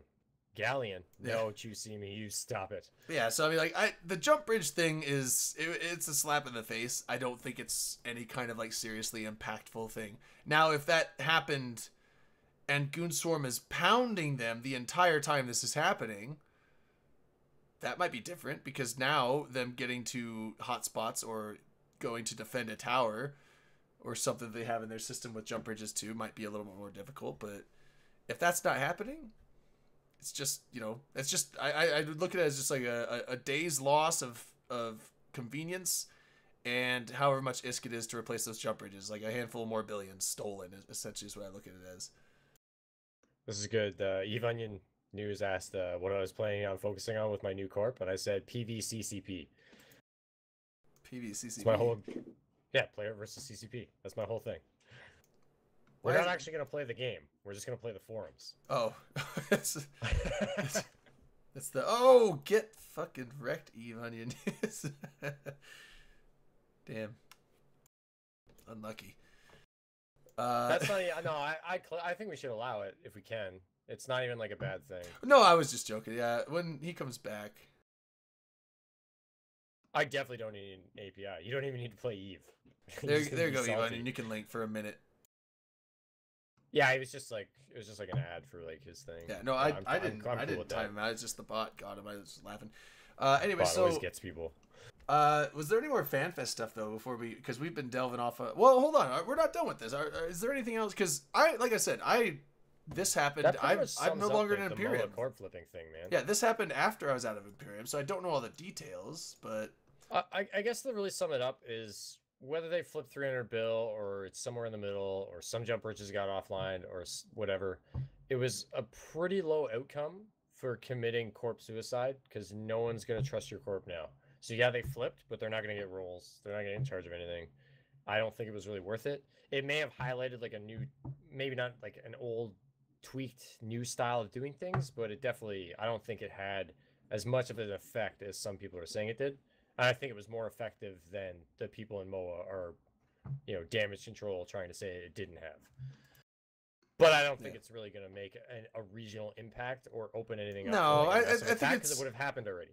I think it's just one of those, scandal of the week things. I think they just took a payout, like they had an opportunity, like I said, and they just bailed. It's a scandal of the week. It's not going to have any kind of major impact on MOA. It's not going to have it's just, this is not a new occurrence. Like this kind of stuff happens not that rarely. And MOA's not a weak, like alliance, or are they an alliance or a corporation? I can't. They're remember. an alliance. But they're not a weak group. Like they've been around forever. Like that, I don't think that really hurt them at all. Well, I mean, they're not a powerhouse. They're not a powerhouse. I definitely wouldn't say that. So TNT, you wouldn't say was a powerhouse. We outnumbered them, and we were struggling with those guys, man. They're dedicated. Yeah, I mean, like they have lots of money. Like I don't think this. Do they still have Replicator? No, Replicator was never with MOA. He was just being bought by people, and MOA paid him for I think he was in MOA. I'm almost positive. Like when we were up north in Dell or in. He may have joined them for a bit, but he's kind of like a mercenary or a gun for hire. Because when they were up in Pure Blind, and when we were in when I was in CU9, we were living up there in Declan. We would constantly be going against those guys, and it was funny because we would go and fight. And we would beat the MOA fleet, and then Replicator would come in with his 35 bombers and single-handedly fight our entire fleet off. So it's like, we could beat their alliance. We couldn't beat that one guy. So, but he was multi-boxing. It was ridiculous. But Lord Tiger, basically we were just like... Well, he was doing that, we were just like broadcasting software. So MOA had a corp that like flipped some structures and stole some shit and went to goons and like offline some jump bridges. That's all that it wasn't like huge or anything. Sorry, I gotta just ask in chat what we were talking about. Oh yeah. MOA's in the league group of PvP masters. MOA is pretty good, man. Like a lot of people give their shit, and like that's just guys. I mean, everyone gives everyone shit. Like, I mean, no, but I IFC'd against them. Like when we were losing tribute, I was the Sky Marshal during that time. I IFC'd a lot against them, like prior to that and everything, and like they're not like the best PvPers out there, but they definitely can hold their own.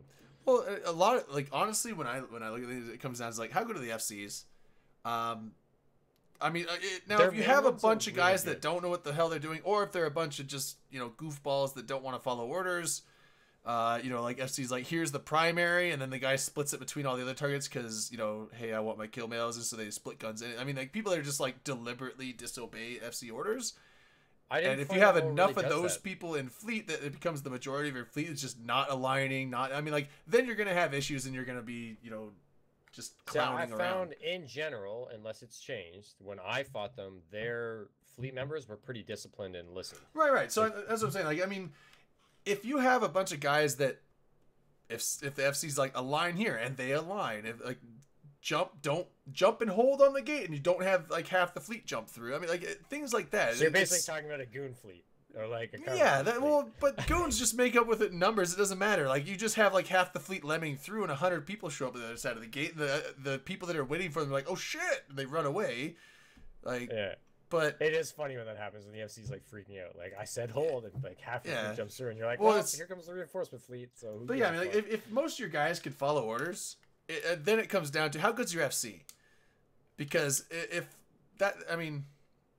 everyone follows orders and the FC fucks up, the whole fleet's gonna die. If the FC's good and everyone follows orders, you're gonna probably, if you don't win, it's because you were just completely outmatched with ships or firepower at that point. But yeah, for a relatively small group, I found they were pretty well organized and like they had their shit together pretty well. Like they were not the easiest opponent ever. Oh, okay.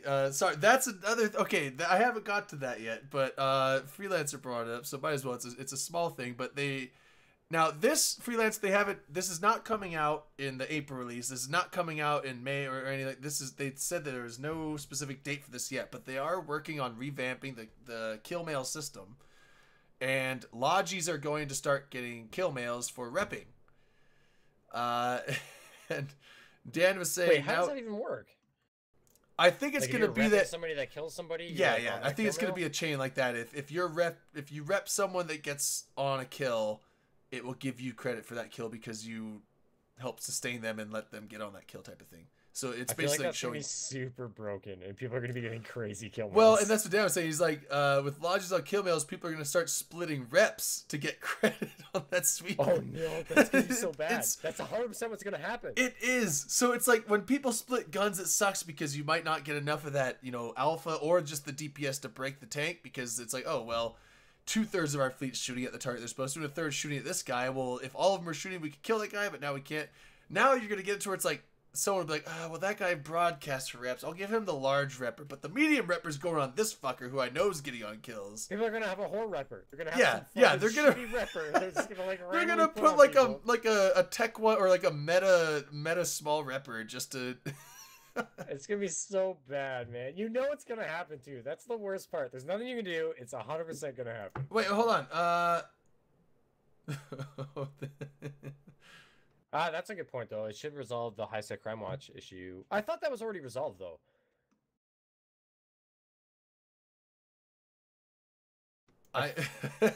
Wait, no. Seriously, though. I had to look.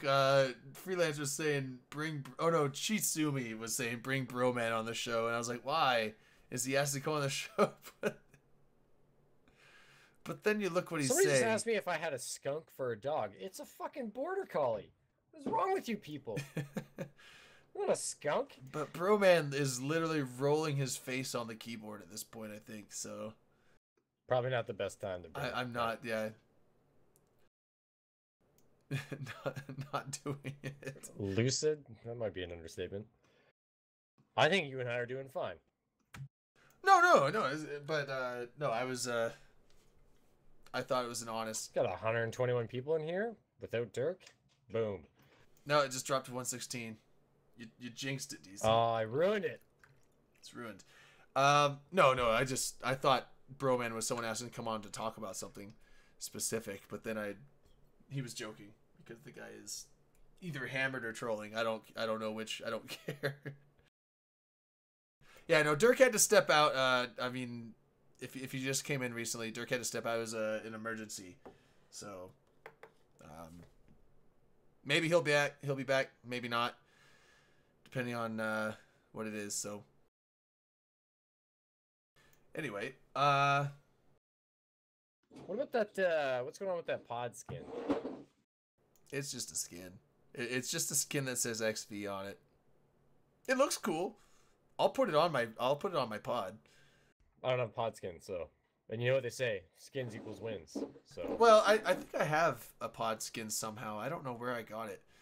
I haven't applied it. It was in my assets, and I forget what it was called. It wasn't like the golden pod. It was like some other one, and I don't know where I got it from, or who I got it from. But I mean, when I get this one, I'll apply it. I'll apply it on both my accounts. But I mean, this could be a hot topic. Alliance tournament coming back, but being run by yes. Completely by EVNT. Well, CCP is still running the tournament, so there's still running, they're doing the refereeing, so they're managing it as far as managing the space, bringing the pilots in, doing all that stuff. But EVNT is doing is completely taking over this year as far as like production and broadcasting, which is great. Which kind of makes sense because they've been it's doing great. that. If you looked at the Alliance tournament last year, the stuff that EVNT did, and not just the Alliance tournament, what was that other tournament that EVNT did? They ran that one tournament that was fucking like they had. I mean, like they got Jintan there, and they had the desk. I don't know if they rent that studio. I think they said they did. Were you there for the TNT 1v1 tournament I ran? I was not. I like dressed up in a suit. It was like me and LB. We did like a little casting thing. It was hot.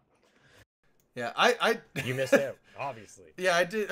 I'm actually getting super entertained by this Bromander guy. In chat? Yeah, it's great. He's literally just like gibberish. He's just face rolling his keyboard. I'm typing like this. I'm actually almost wondering. Somebody said like exclamation mark English, like he's trying to speak in some other language, but it's clearly that is not a language. There's no spaces. I think I'm almost wondering if it's someone that is in the chat and put their phone in their pocket, and it didn't do the screen off, and it's literally just. I doubt it. I think he's just trolling. I don't know, or he's drunk. Who knows? I'm gonna have to find the clip because Rear Admiral Butt Naked does not believe that I was wearing a suit. Oh, but anyway, there's clips of that shit. It exists.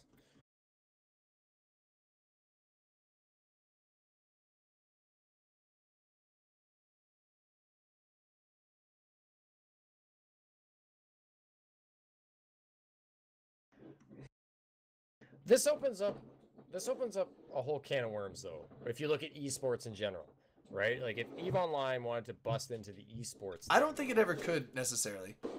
It can, but a lot of it's going to depend on commentators. And instead of just watching like the blue squares attack the red squares, there needs to be a more in-depth like commentation on like what is going on. Because anybody can watch like a shooter and be like, oh, that guy shot that guy in the head. That's probably good.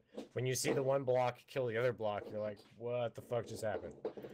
No, because here's my thing with the esports thing. Why EVE would, if it can, it would have an extreme difficulty doing it. Is that all the games that are like successful esports, they have a big giant following, but there are also games that are just visibly like you can look at Counter-Strike and it's like, I understand this dude with a gun. He shot that guy, got a headshot. Nice. I understand that. Like, I mean, you get all that stuff. They could do that with EVE. They could. Now the commentators explain the tactics of why this guy's running or hiding behind this door, doing that stuff, or in League, in PUBG, Fortnite, all that stuff going on. Like those are very visually apparent games, and the action is right there on the screen all the time. Whereas EVE, you only really get the action. Like if you zoom in enough to like really see the nice guns shooting, you're focused on one ship at that point, and you have no clue what's happening on the battlefield. And just seeing lasers come off a ship, it's like, okay, what's he shooting at? What's happening? What's that green shit around him? Because you can't see that someone's sensor dampening from across the way. This is where it comes down to commentating, right? Because if somebody's like, okay, this guy's shooting at this guy, and the reason is because of this, and they're trying to eliminate that, and he's getting reps right now, and that's what's keeping him alive. But the commentation is always like, oh, that guy's near the end of the arena, and he's dead, and blah blah blah. Like the commentating is usually super bad, in my opinion. Hold on. Did I get muted, or are people making bets that I'll get muted? You're getting trolled. Okay, good. You're fine. Okay. But that's where the commentation comes. And even on Mixer, like if they were to take this onto Mixer or YouTube where they allow dual streaming, you could have a dedicated cameraman for either team and do a dual stream where you have one team's perspective and the other team's perspective. And if you even did that, and like there was a way to ensure that like each team wasn't watching the stream, you could have like a commentator for both that was like discussing like that team's tactics. So if they had like 5 minutes before the team, they could like talk about tactics, what they were planning to do. That could essentially clear up a lot of like the what the fuck is going on, and the commentators would have a much better idea of how to explain like what the fuck is going on or what the ultimate goal is of that other team. And that would be the only way they could do it, because currently under the current situation, the way they do it, there's no way it'll ever be an esport, and therefore it's only ever going to apply to the EVE community, which is not a big community. Well, and so Dooman brought up a point. I'm not sure if this will work, but maybe. And like I was saying, the main conflict with EVE working as an esport is that it's so spread out that to see everything that's going on, because EVE is one of those games where it's like, it's not localized. Like Counter-Strike, it's like you generally have like this guy's shooting that guy. You're not watching the entire map from the top all the time, because then it's so far away you don't really see like, you know, what's going on. You see like little ants walking around, and once in a while one falls over, but that's not what people want to see. So you zoom in on the action, but the action is there. But like on EVE, you got it, like, because it's an all-inclusive thing, because everyone is working at the same target at the same time, and so it's so spread out that you can't see anything if you're watching all of the action. But if you're zoomed in to start seeing action to where it's like visually, you know, appealing, you don't have an idea of what's going on. But what Dooman was saying is have split screens, maybe. Like I said that, like Mixer, you have like multiple streams going on. Right, so you could have, you know, not even necessarily multiple streams, but multiple windows or something, where it's like you got this ship and it's shooting, and then you have another ship of like the guy that's getting shot, and those are like the two, you know, like, because you still show the life bars in the bottom, and like the one guy's dying, or he's like the one that everyone's focusing on. You could have, you know, that might work. That would make it a little bit more, because that's the thing. I mean, like, the other option is they revamp AT or like the esport version of EVE, and it becomes like a very short range, small, like very close up, like 2v2 type like tournaments, and it's very like up close and personal. That's the only other option as far as I can see. Like they either need to get way more info and like do better camera work so the commentators can really explain it, or they need to shrink the size way down to make it an esport. Like bring the ranges right in, like make it a completely almost like a separate EVE like mini game for the tournaments. Alright, I did it. I took off push talk because I keep getting muted somehow. Wait, are you actually muted again? They were saying like just the first sentence a while back. It's like, I don't know why it does it. I've tried figuring it out. It hits your face. I don't know. Yeah, it's just no one else has this issue with OBS. It's only me. I gotta let my dog out, Drayden. So you're solo for like a minute tops. Okay. Well, I'll just drink for a minute. No, we will do a shot.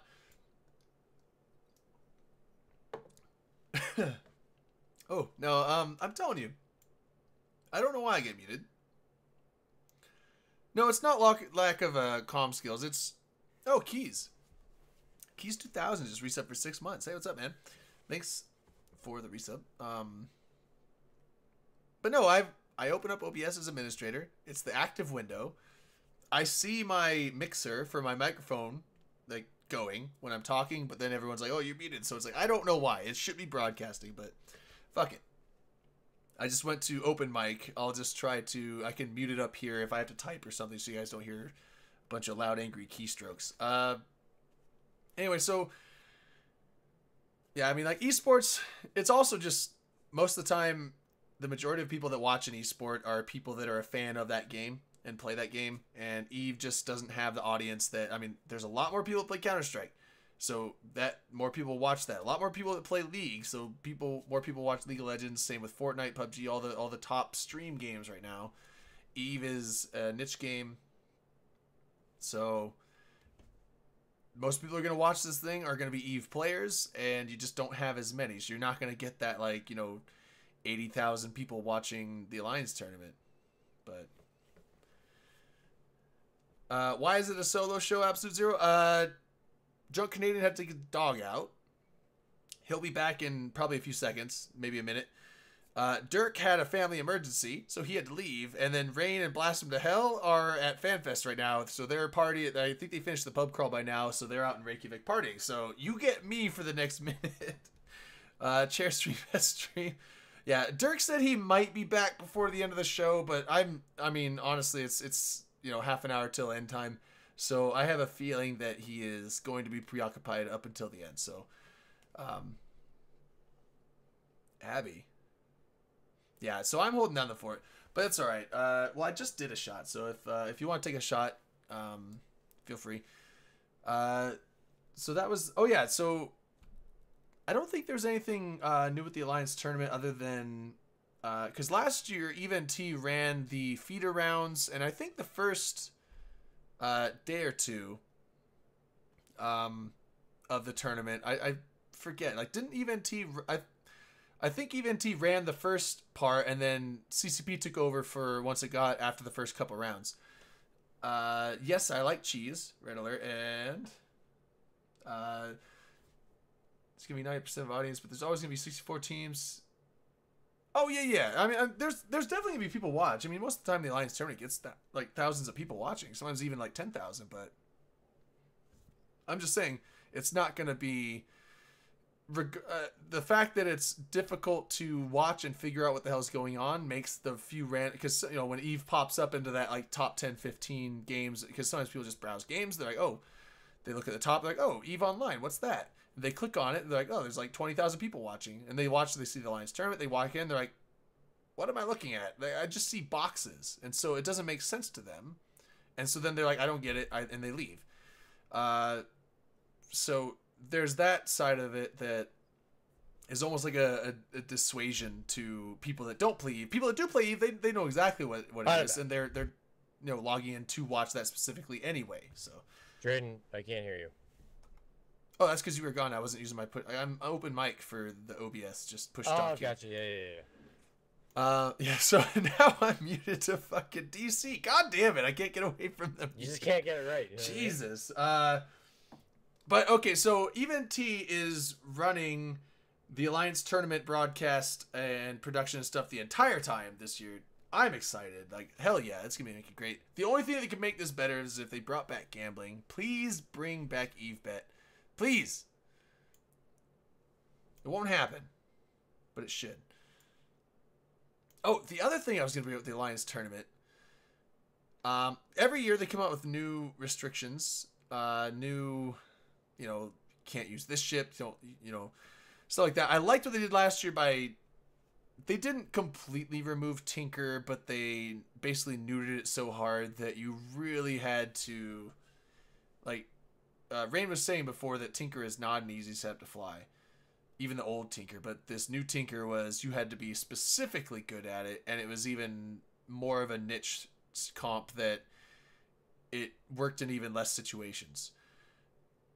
So this year, Triglavian ships, are they going to allow those in? Will they even be good enough to get used? I mean, we don't know the numbers. We don't know how tanky the ships are going to be. We don't know how much damage they're going to do. What it sounds like is they'll do a lot of fucking damage up close. And I don't know, so.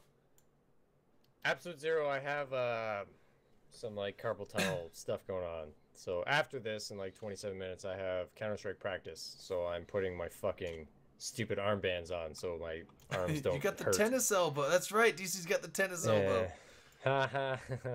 Sorry. I don't mean to laugh at your tennis elbows. Just the flicks are just so hard. Sometimes I almost break my arm, so I gotta wear braces. Damn. That's no bueno. Oh man. Bromander just got into the fucking emotes now. Or not emotes, he got into the emojis. I'm sorry, normally I would ban someone that just spams chat like that, but this is entertaining. I've taken a liking to this guy. I just can't bring myself to do it. If you guys don't like it, I'm sorry. You're gonna have to deal with it. You've never played Counter-Strike? I haven't since 1.6. Wait, seriously, you didn't even play Source? Oh no, I played Source. That was the last time I played. Yeah, I was gonna say 1.6 was the mod for Half-Life. Yeah. No, I played 1.5 a lot, 1.6 a little bit, played Source a lot, and then I quit.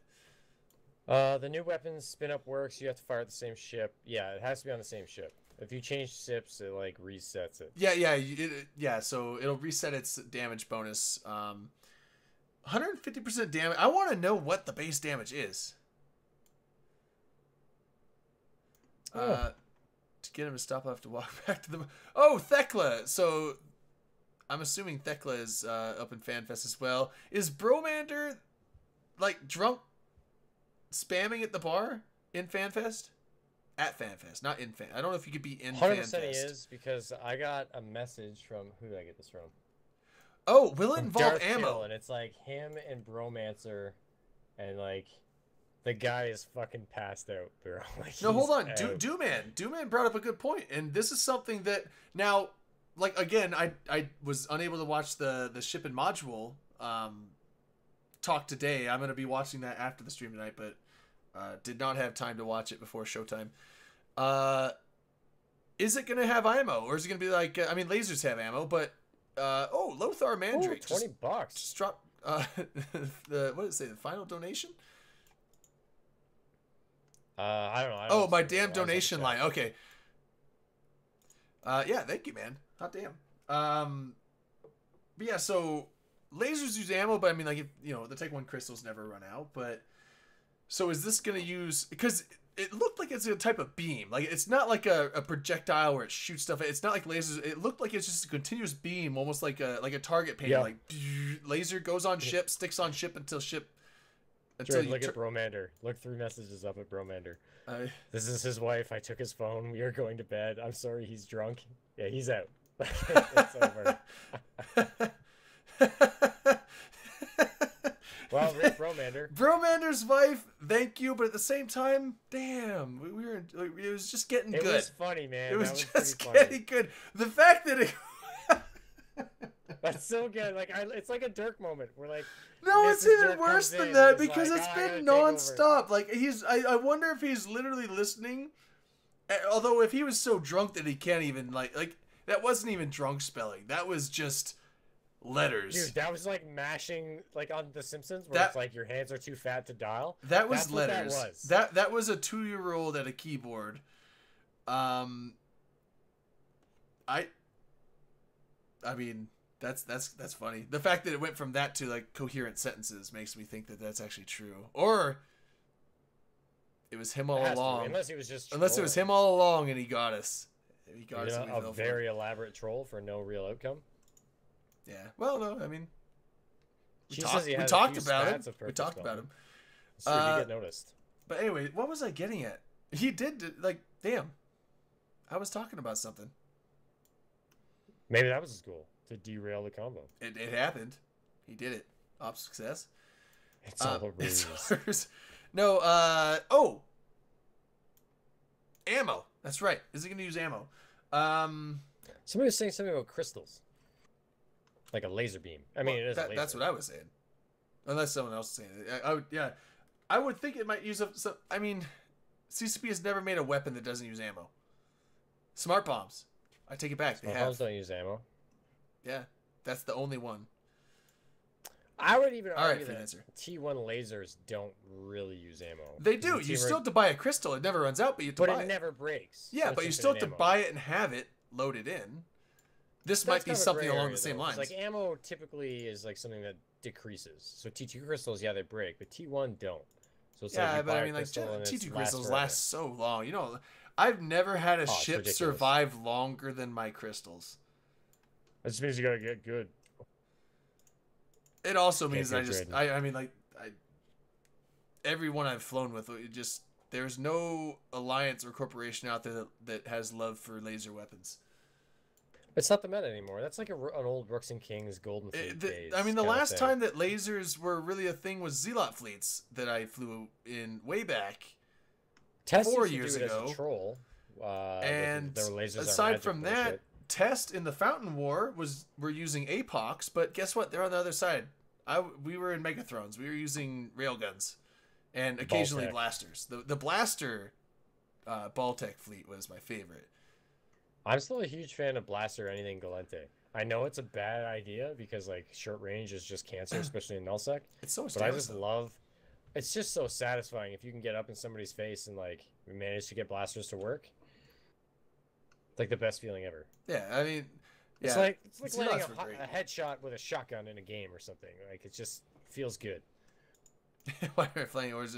Well, no, I mean, like no one's really flying Zealots right now, and even no one's flying Legions either. Legions were like the Zealot +1 fleet. It was like the rich man's Zealot, but I mean, it's just laser boats. I mean, I know people out there use them, but they're just not a thing.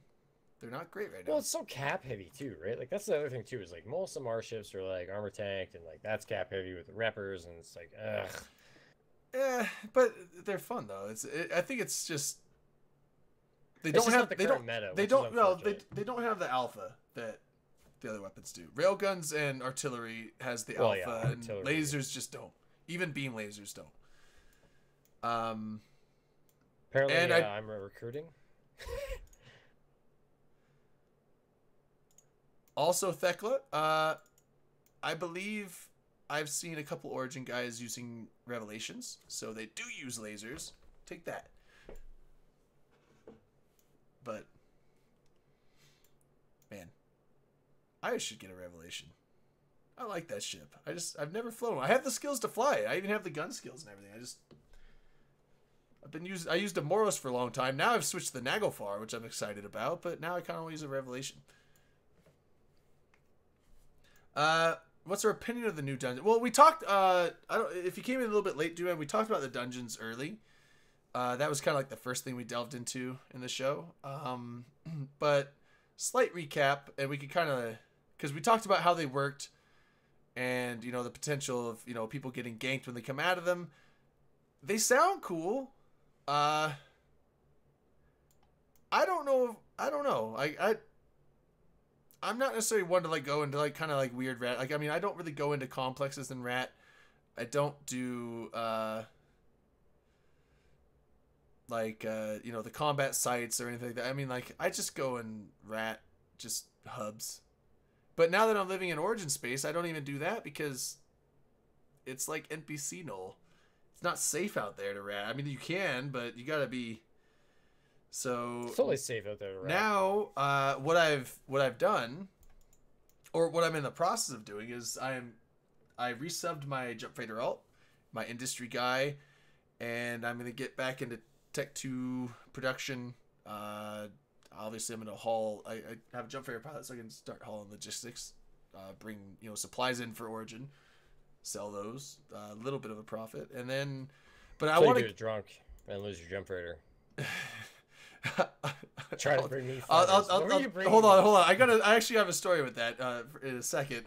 No, I didn't lose it again, but the other thing is that there is some low sec Freeport Retarus, or not Retarus, but also the research complexes and stuff. And I think I'm gonna get back into Moongoo reactions and all that kind of stuff. So Moongoo. But yeah, now so when I was getting on, I had to resub my Jump Raider pilot. Everything was in Jan, because Jan was back when I lived up in Declan. Jan was like the midpoint. Well, no, not Declan. When I was up in Vale. Well, Vale and Declan and stuff like that. I would go through Jan and then go to Jita. I had to move everything over to the other midpoints and stuff like that. But so I'm getting back to that. But when I was moving everything, I literally had the whole house in the Jump Freighter, like everything, all the Moongoo, all the stuff that I had left over, all my towers, all my fully researched BPOs. I had like 530 completely researched BPOs. It was about 7 billion worth of BPOs, but that's like base, you know, market price. So the fact that they were fully researched probably put that value up to like, you know, 20-30 billion. Put all that in there on top of like 12 billion of Moongoo, 10 billion of this other stuff. It was like, I think I was hauling about 40 to 50 billion worth of stuff in my Jump Freighter, and I was like, yeah, fuck it, and I just flew to Cheetah. It was safe though. I did it. Nothing happened.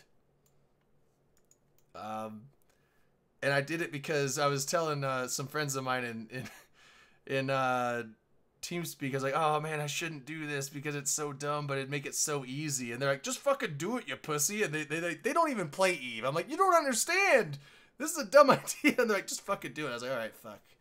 And I did it.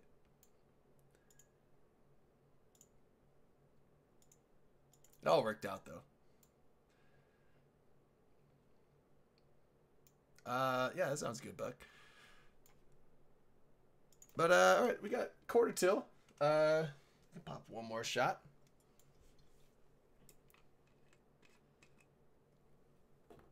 Sorry, I had to talk to someone there real quick. My bad. Yeah. You missed my story? I was sort of listening to it, but I also had another person yelling in my ear at the same time. Who's President Camacho? That's the guy from Idiocracy.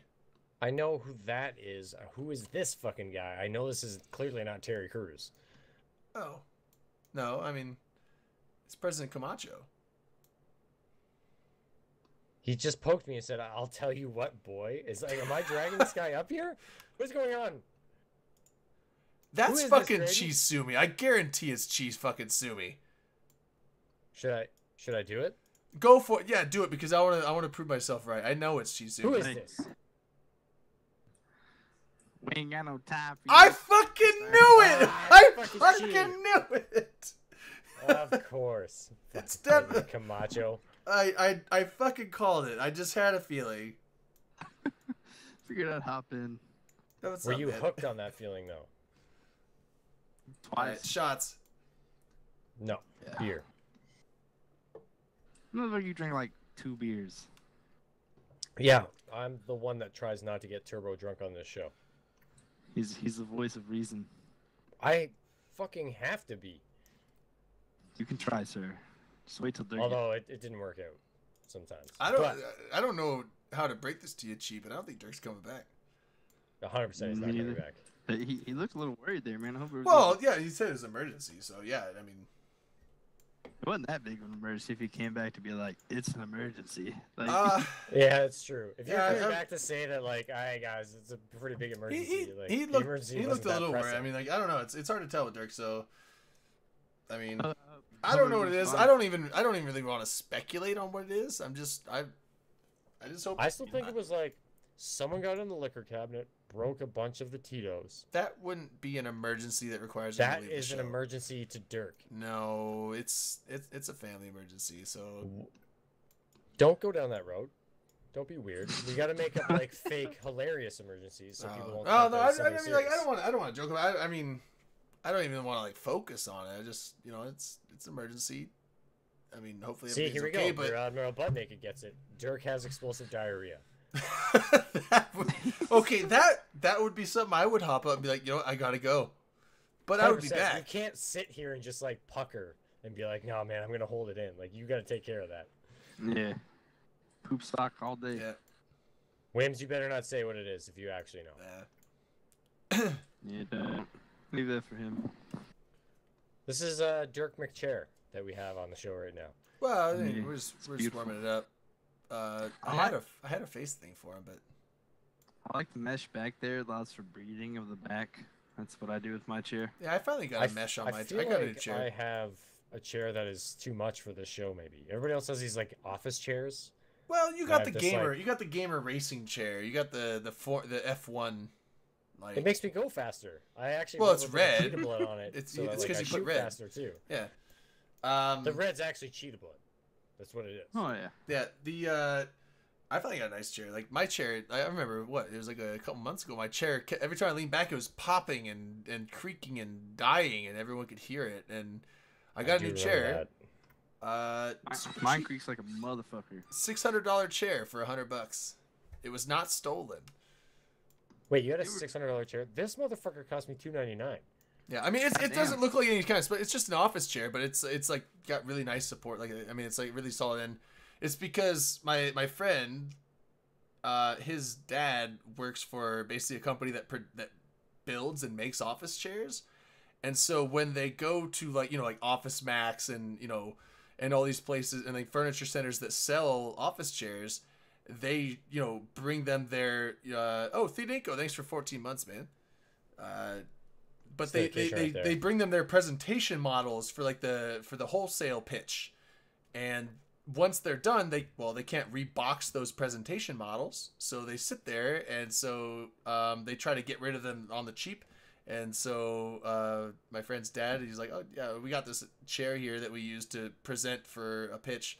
We'll give it to you $100. It's a $650 or $650 like suggested retail chair. I'm like, fucking done. My chair's busted. Give it to me. Do you like to sit? Do you like to really sit? Yeah. Take the chair. Yeah. Well, I was like, does it have armrests? Does it have a cushion? Does it not want to like break every time I sit in it? Then I'll take it.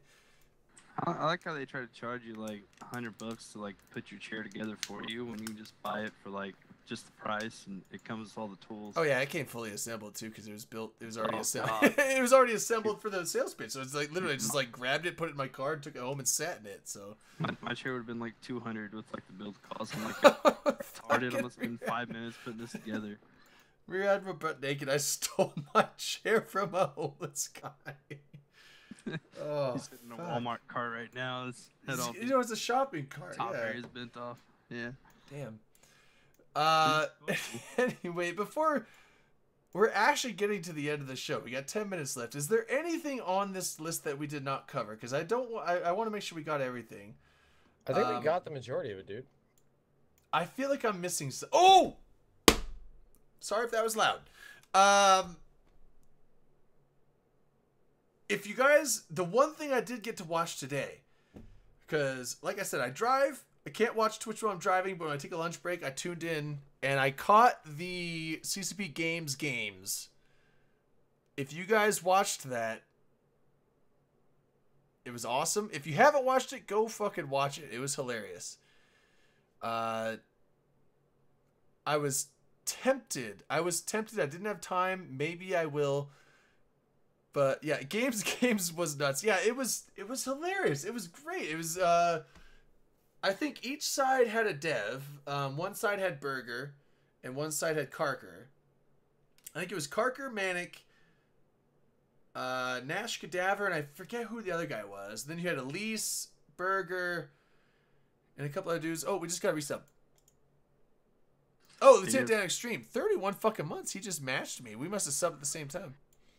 They need a fight between CCP Chair and CCP Kitty. Yeah, well, it was it was Team Chair and Team Plant. But anyway, so they did all kinds of stuff. It was like a game show. When I saw CCP games, I was thinking it was like some kind of tournament thing, PvP stuff they'd done before. No, it was like a full-on like ridiculous game show. Guard had his bright pink suit on, which looked great. And they did like a trivia section. They did like a pie throwing on a treadmill section. It was a bunch of ridiculous shit. Like, and then the end one, everyone was joking about like, they're like, oh, I've seen Japanese game shows. This is about the same level of weird, and it was, and yeah. Oh, and well, yeah, I mentioned Manic was on Karker's team. Can we talk about the musical bit that happened? I didn't see that. I saw like you need to. I saw the part where they finished some. I saw like the last couple notes of a song. I'm like, what the hell? And then it was them sitting down like, I don't have any friends, and I was like, oh, I don't know what this is, but I'm cringing so hard I can't watch it. I can't. It was that was the improv thing. Like a lot of people liked it. Of the 10 seconds I saw of it, I didn't really like it because I was just I couldn't do it. I might force myself to watch it. Do. What? You need to add Cheat to me on Xbox so we can play Sea of Thieves together. I'm not on an Xbox, dude. No, but like that's on the Xbox app. Yeah. Yeah. So Talking Station Discord is going to do interviews tomorrow after FanFest, and all the info for that is right here. Hang on. Bam. Yeah. Shout out. So click into the linky, because Matt Earl is going to be doing interviews and shit. And oh, nice. You guys don't want to miss that. Yeah, yeah. Oh, so is Matt Earl in FanFest?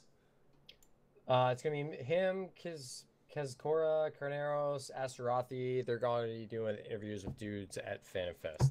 Oh, so they're all at FanFest. Oh, okay. So they're not doing interviews tomorrow. They're going to be arranging interviews for the following week. But if you guys go to talkingstations.com. I was gonna say I didn't think Matt Earl was going. I didn't think Astarothi was going either. So I was like, no, I definitely know he's not going because he just told me he cut his lawn. But they're setting up interviews and like it'll be some good stuff. So definitely click that and see what's going on there. Yeah. I think Thecla's heading out for some. Yeah, have fun. But yeah, like honestly, the games. Watch it. It was funny as fuck. And the last part, the like lubed up slip and slide stair challenge, I was watching that and in my head it reminded me of like MXC. I don't know if you guys have ever seen that. It's basically there's a game show, a Japanese game show called Takeshi's Castle, but then they some American group took footage from that and they like dubbed over it with a bunch of like ridiculous shit in American and most extreme elimination challenge. Yeah, the MXC. It's fucking MXC is hilarious. And I was watching this, and between that and like Aussie Man Reviews, who takes, you know, various random shit and like commentates it. It sounds awesome because he's just like this gruff Australian guy. And I was sitting there just watching it, and I had an idea in my head that I wanted to make some kind of like ridiculous like sports color casting video of this. And I was thinking about doing like some live thing, like play some of the video tonight and then like color cast it. But then I was like, I don't have enough prep time. But I'm thinking about it. I'm thinking of maybe if at this point it would have to be a YouTube video because it'd be too far past the point. But which means that the commentary would have to be even better because, you know, live it's like, you know, on the spot. But if it's pre-recorded, you got to be on the ball because if you have time to plan for it, it better be good. So I don't know. We'll find out.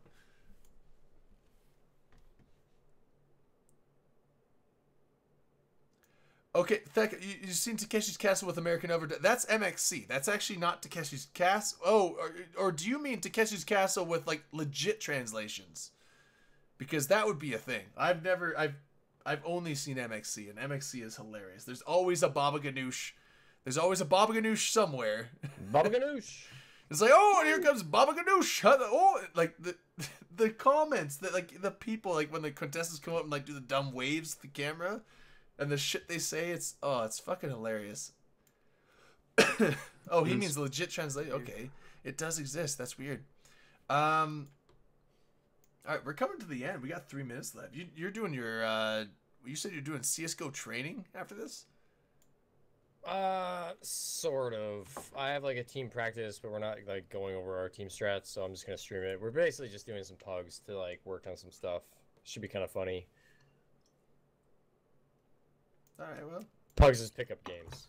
It's just like, yeah. Oh.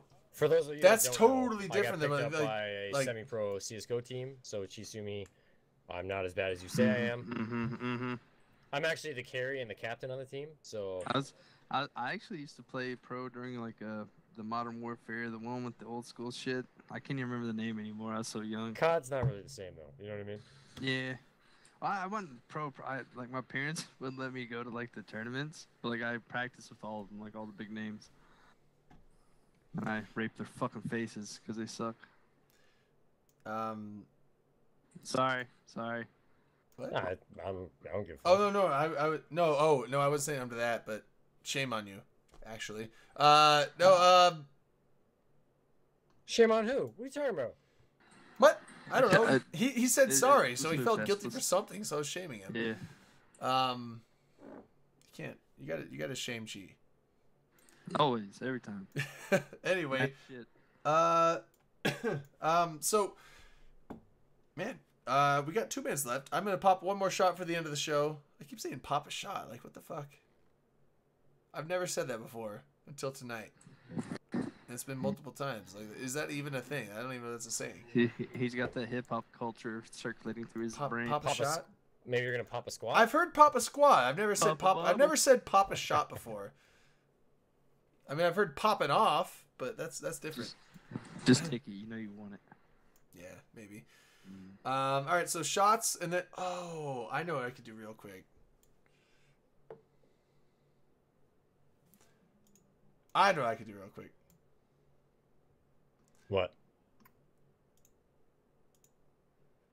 What's happening? You're opening things? Introducing Shots for Rain. You guys didn't see the poem I wrote for Rain. Oh yeah. I want to see that. I was like, I mean, Read it to us. Well, I'm gonna get it. Hang on. You have to send the show off with a bang, like we want to hear a poem. well, I gotta. Okay, well, the whole poem is like a picture, so you need to kind of get it. Oh. I need to find the picture.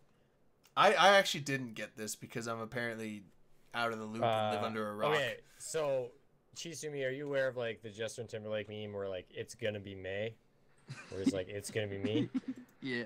So I sent her a picture that said roses are red, April is gray, but in a few weeks, and it just has a picture of Justin Timberlake like creepily smiling at the camera.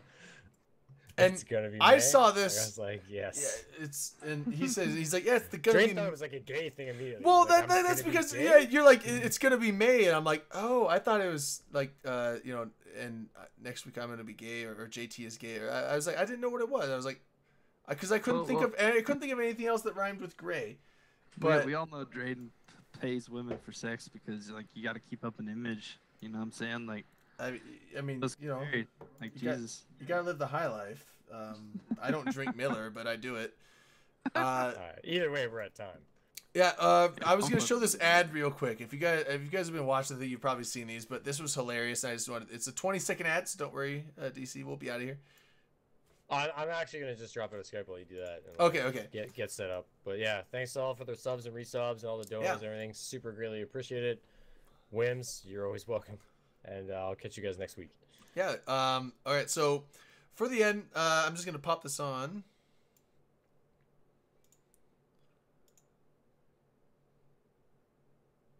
Oh, let's get rid of that. All right. So this was an ad from Manic, and fuck, these are hilarious. This has got to be the best ad on AT. So once the ad's done, I'm just gonna cut the stream. We'll go. Cap Strongs, I don't think there's gonna be an after show because I'm the only one here because Dirk is gone, Rain and Blaster in FanFest, and DC is doing his stream. So I would just say stick around and just watch DC. I don't think we're gonna do an after show tonight, but here we go. Introducing Grath Telkin, your personal assistant from Pandemic Legion. Hey Grath, what are the chances of 10% tie-dye in this fight today? Have you never played this f***ing game before? It's always 10% time dilation for every f***ing thing. Yeah, I'm literally copy pasting what you're poking me, like Chisuni GSF, and it's saying nothing. I mean, there's multiples. Like, just go on to YouTube, and there's like at least like 4 of these things. But anyway, all right, we're out. Thanks everyone for watching. Anyway, DC's up next, so check him out. And send me your shit, DC. Yeah, he's gonna play some CS:GO. All right, we're out. Bye. Yeah, mine's easy, man. It's